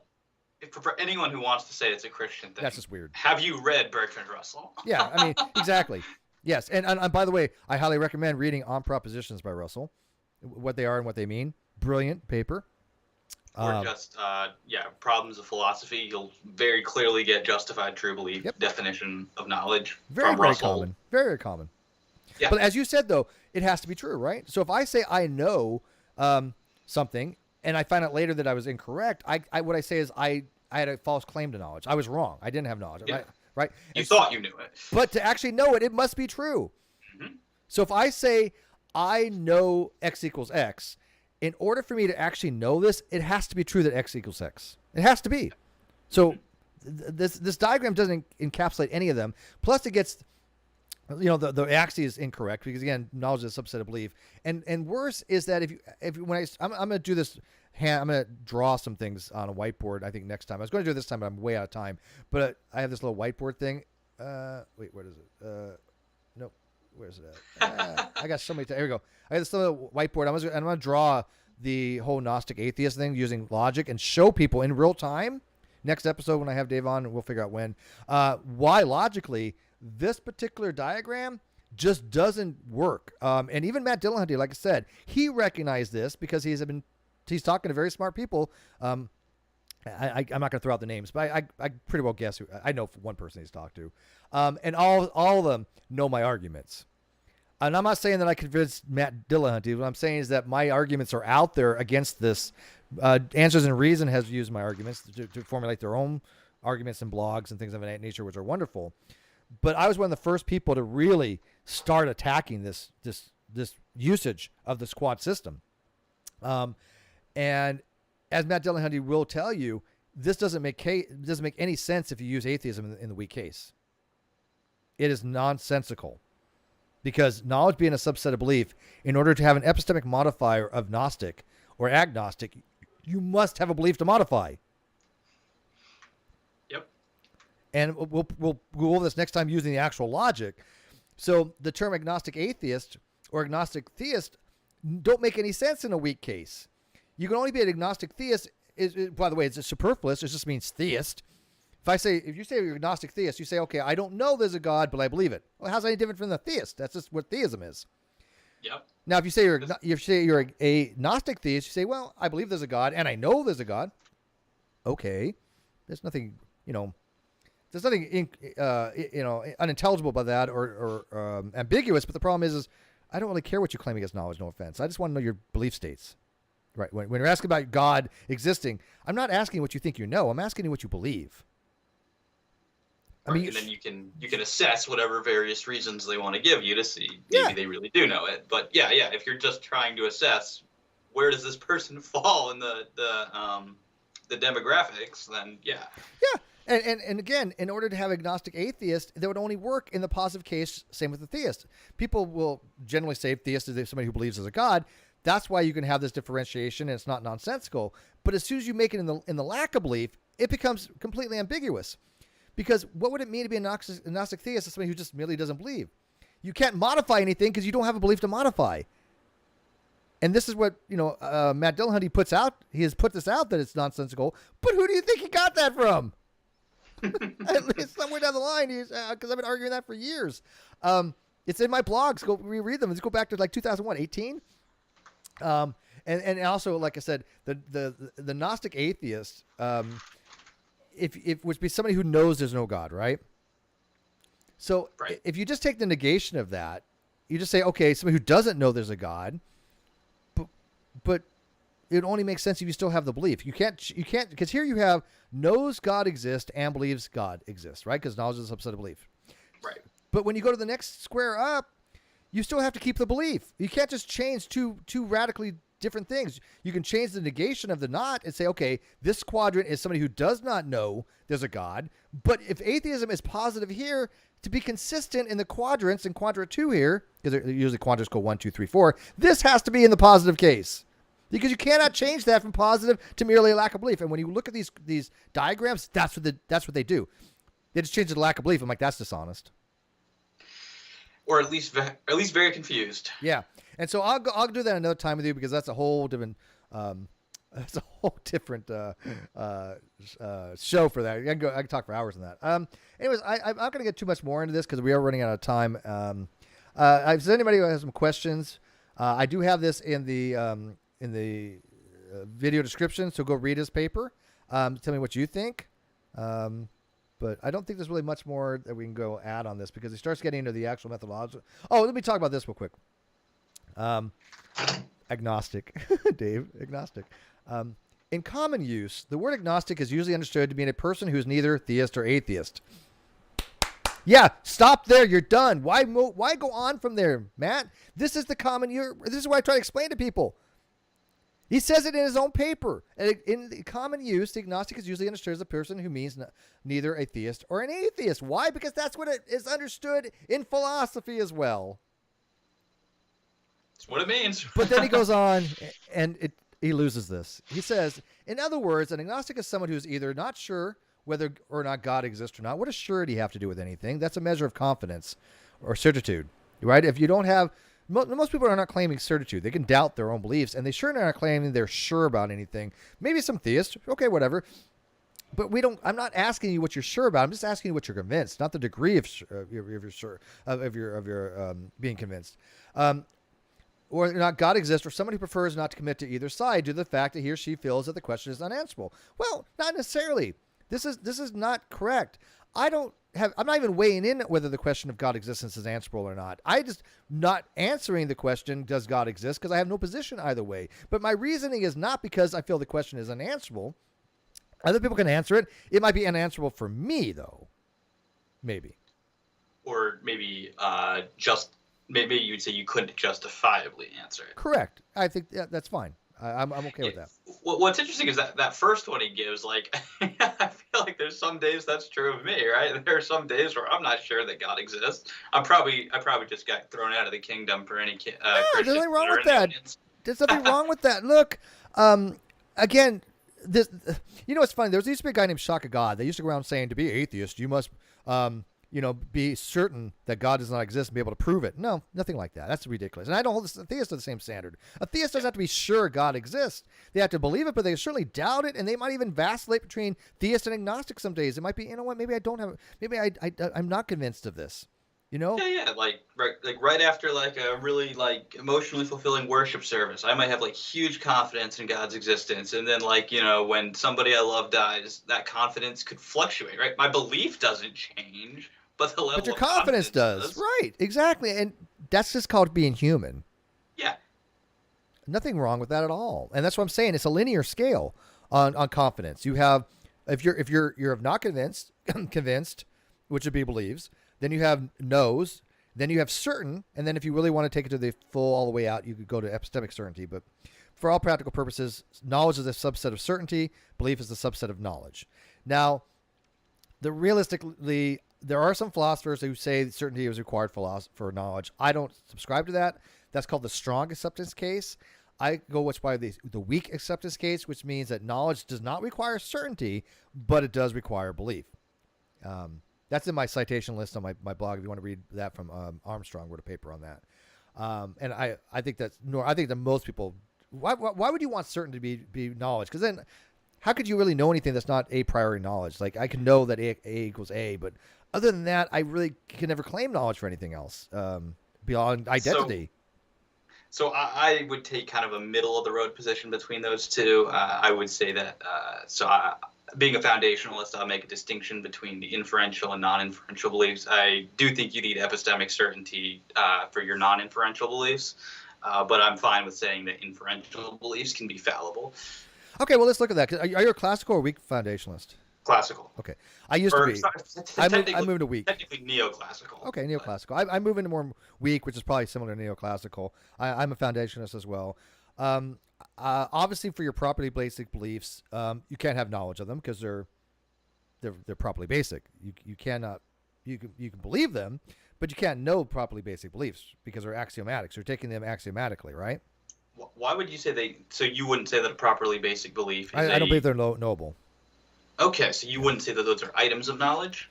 They're ingredients for knowledge. They're conditions for rationality. And then then the inferential ones from them, because the property based beliefs from a foundationalist point of view they're non-inferential. They're non-dosastically inferential. You can't derive them from other beliefs. Sure, but they themselves would still be beliefs. So yes. which condition of knowledge would be lacking in the case why would they be knowledge? If I say as a properly basic belief, I accept that other minds exist. I accept that reality exists. I can't claim that as knowledge then because I'm just accepting it as an axiom.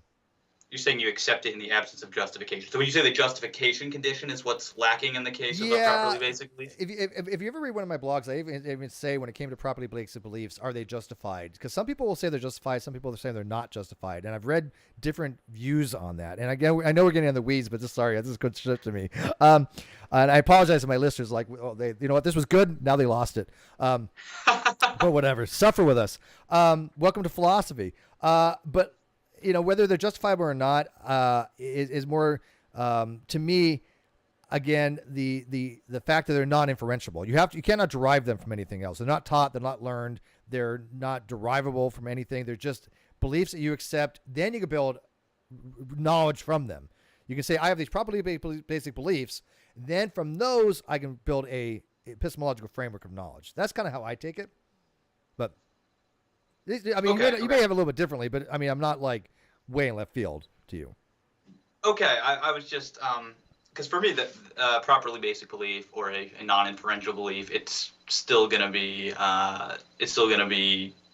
well, obviously a belief, and it'll still be justified, and it'll still be true. So but what are you justifying it? But how are you justifying it? So you can't justify it dosastically. You can't justify it by recourse to another belief, right? Yes. That's not going to be the option here. So I would follow Bertrand Russell's direct acquaintance theory, and so I would say that. So non-inferential. You could do it inferentially, but not by dosastic. It wouldn't be inferential. It would be non-inferentially justified, but there would be justification, which would be direct acquaintance. Specifically, I follow Richard Fumerton's view, and maybe we're getting too dense here. Yeah, this is dense. But we'll take it up later. But yeah, I would say there is something distinct from belief, known as an acquaintance relation, and that it's in virtue of acquaintance relations with facts that non-inferential beliefs are justified. Okay, no, I've read his acquaintance theory, and yeah, so I would agree with you that they would be non-inferentially justified, but not inferentially justifiable. Yeah, I think that's true by definition. That a non-inferential belief. Right. That's a good point. See how philosophy is? You could like suck you down. All right. All right. People are like, man, we hate this channel. However, as argued above, as atheism is treated as a more technical negative sense, there can be no middle ground between theism and atheism, which is true. If someone lacks a belief in God, he or she by default is an atheist. Again, setting up just a semantic dichotomy. Hence, all agnostics are under the common understanding of the word would also be theists, but be atheists. But again, a theist can make the same move and say, look, agnostics fall under theism because all agnostics are weak theists by the same reason they're weak atheists. So it makes no sense to do it that way. And then he gets into why Huxley created it, which is all this was true. He talks about being a creed. is not a creed, but a scientific method, basically a principle by which you can formulate knowledge and beliefs by scientific grounding. Again, I'm not going to get into this because we've got about 2 minutes. I got to wrap this up. He does quote Stanford Encyclopedia and justify true belief, but he goes back to the etymological basis. He says the word comes from the ancient Greek that literally means one without knowledge, and it doesn't. Again, just to put it out there, Huxley did not use gnosis for agnosticism. He used the word nous, Gons, which he used to represent the illusion of having knowledge. If you read Robert Flint's book Agnosticism from 1903, by the way, which was one of the first usages of Agnostic Atheist, but he's using it as the way Huxley used it. He said that Huxley used the Gons to represent these people that thought they had knowledge, but they didn't. They thought they had justification for belief of God or God's non-existent, but didn't. So they had the illusion of having knowledge. That's why he used the root nous, not gnosis, which, by the way, again, has nothing to do with actual epistemic knowledge. It goes back to what's called Gnosticism, which if we really start talking about Gnosticism, we'd be really in the weeds. Because I don't know if you've ever looked into actual Gnosticism. Like Sophia, ancient heresy. Yeah, like Sophia was the sister of Christ, and she was the feminine counterpoint of Christ, and she fell from the Pallmann of the heavens, and she became the divine spark into people. Ancient heresy is so much fun. But by the way, no offense, but if Christianity hadn't taken over, we might be thinking Gnosticism was the truth. So, we'll save that for another. All right, that's a good discussion, though, right? We all could have been Gnostics, because the Gnostics believe that Jesus was a figure of great importance, because what he did was telling people was the God that created this universe, right? His name was Yaldabaoth. He's not the actual God that created the heavens. The God that created the heavens was this unknown God. And that Christ was trying to explain to people, hey, look, there's this unknown God that all men know about because of the divine spark that Sophia left in us. That's the one true God. That's the unknown God. That's what Gnosticism taught after the Hellenistic period between 1 and 4 AD. We could be believing that if Christianity wasn't so prevalent back in those days. Let's say that Christianity is not true, and so that there was not, so that the Christian God was not guiding his message. Mm-hmm. Then I'll say, okay, yes, you're right. Fair enough. Could have been. Right. Fair enough. I agree with you. Yeah. Here comes out my coherentist side. I have other beliefs that are blocking me from taking the hypothetical completely. Hey, look, I don't lock people into foundationalism. I defer to coherentism when it suits me. I don't care. It's fine, right? You're not locked into one or the other. I don't think people need to be locked into one or the other. So I'll defer to inflationary theory if I need to. I don't care. I'm a pluralist. Remember? I thought that was just about morals. Yeah, but the principle's the same. You kind of if you think about what value pluralism actually is entailing, degrees of stuff, and the fact that you know what, I'm a pragmatist. How about that? Whatever theory suits me the best at the time. But then he goes on to say, this is important because knowledge is a slightly different concept than belief, which is true, but it's also a subset of belief. But Matt, the guy that wrote this paper, I don't think he's recognizing, or he doesn't say, that the term gnosis was not about epistemic knowledge. It was about the divine spark of Sophia. So what the hell does it got to do with knowledge? I hear this all the time. Gnosis deals with knowledge, because somebody go open a dictionary and they say, oh, look, gnosis, knowledge. But if they actually look at the etymological actual root of the word and when it was used in Gnosticism, it never meant epistemic knowledge in that sense. It was a very archaic, esoteric knowledge of the divine. Yeah, people don't realize that we're not always using kind of philosophical rigor with our definition of the word know. Yeah. Well, at least with gnosis, because again, gnosis was from the divine spark. And so it had nothing to do with, if I say I know something, I wasn't talking about gnosis. Gnosis was a way to go back to the original God, the unknown God, almost like an apotheosis, becoming godlike. You could become one with the God by having hidden knowledge. Right, this esoteric knowledge that man all had inside himself to become one back with God. That, of course, obviously is a heresy in the Christian church. But this was, somewhat popular in the first century. It wasn't very popular. Yeah. And I think that, again, I do believe that Gnosticism and Christianity were very competitive. And now you believe it was divinely, led by God to have Christianity take over. But hypothetically speaking, just straight arguendo, if there was no God, it would have been an interesting competition. Yes. History would have looked different, and it would have been interesting to see. Yes. Yeah. Then he says, according to the Stanford Encyclopedia of Philosophy, belief is. Oh, this is where he. You know what? This is where he does quote Draper. But Draper's quoting somebody other. But he says, belief is the attitude we have, roughly speaking, whenever we take the case or regard it to be true. Oh no, that's not Draper's work. That Draper didn't write that in belief. That was from the Analysis of Knowledge. But yes, that's true, right? It's a propositional attitude that we have, that we think that something's true. When we say we believe something, what we mean is we believe that the proposition is true. If we disbelieve something, we believe the proposition is false. And so we're basically saying it is the case. If I believe the cat is on the mat, it is the case the cat is on the mat. I'm holding that to be the case. Yeah, or the proposition corresponds to something reality. that ontologically, yeah. Yeah.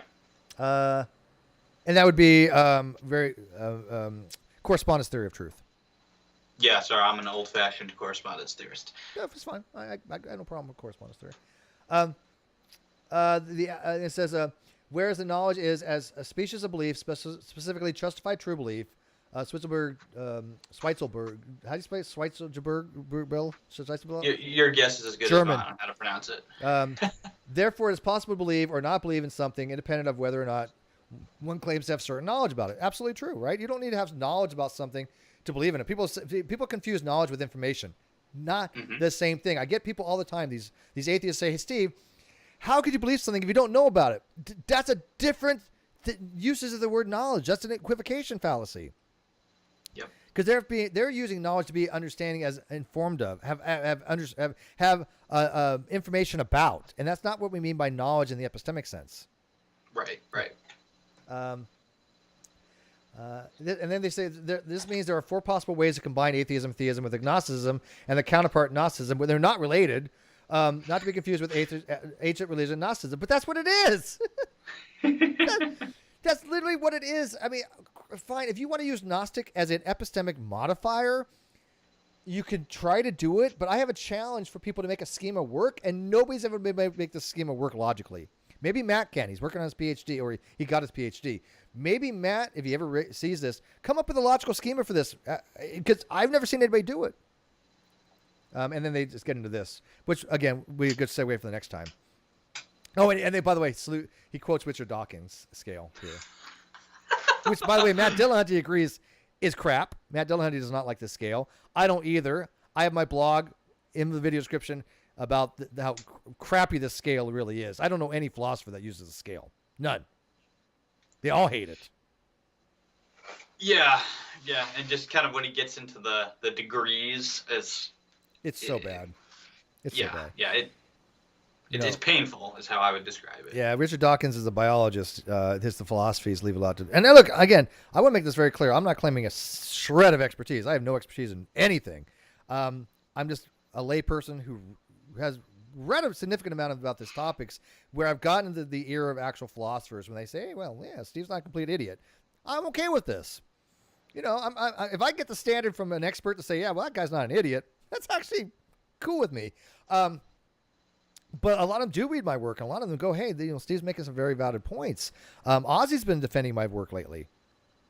I'm thrilled to death about that. I don't know why, but he's been going into Discord and explaining WASP and other arguments to people. And so far, I haven't. Nobody's come to me and they said that they found somebody that's refuted it. But I think we should save this for another time, because the whole Gnostic Theist thing, we can go over in real time and draw it out. I could also maybe do the square of opposition too to show some of the issues with this, and then we'll show people logically the issues with this. And people can get read up on it by reading my blog in my video description. Sound like a plan? Sounds like a plan to me. Awesome.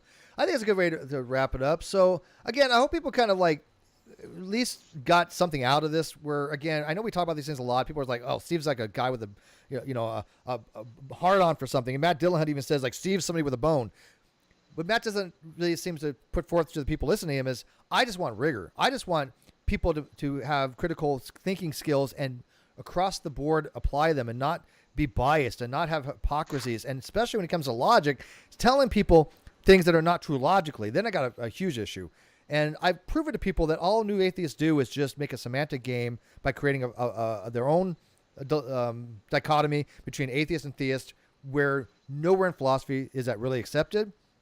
And then we can get into the details next time about logically why there's some problems with that as well. But anyways, where can people find you, Dave? And, go ahead and tell people about your channels again so that we remind them and go subscribe to him, please. If you want to see my older cringeworthy videos, then yes, the channel's called Faith Because of Reason, and then my more recent podcast is called Christian Evidentialism.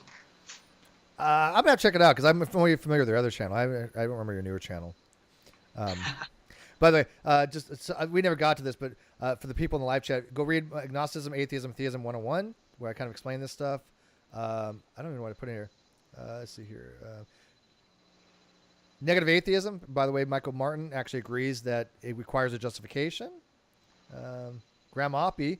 I just want to run through this real quick before I forgot. Graham Oppie, if you read, atheism is the claim there are no gods. Atheists believe there's no gods. Agnosticism is suspension of judgment on the claim there's at least one God. And agnostics, despite having given consideration to the question, at least there's a God, at least one God, they neither believe there is at least one God, nor believe that there are no gods. Now, Oppie does recognize that he's just using these the way he uses them. There is some controversy there, but I will leave you with this. This is normative in philosophy. This is how it's understood almost ubiquitously. Are there other people that use it differently? Sure. But if you want to go read a paper and you want to be able to read it with the context of the person who wrote the paper in I guess, in an eisegesis or an exegesis kind of way, that's how they're going to be using these words, except for Matt here in his paper that used it completely differently. So, whatever. Thanks, guys, for watching. I'm going to be here Friday. We got 2 shows this week. I have a special guest on Friday. He goes by the name No Plum. Maybe you guys have heard of him. If you haven't, go check out No Plum, because he is one of the most scathing commentators of our generation. He goes way back, even before me on YouTube. And he is just a hell of an interesting guy to talk to, and I'm grateful that he can join us this Friday. But Dave, I'm grateful you joined us today, and I will wrap it up with that and see you guys this Friday. Thanks for watching the NonSequitur Show, and good night.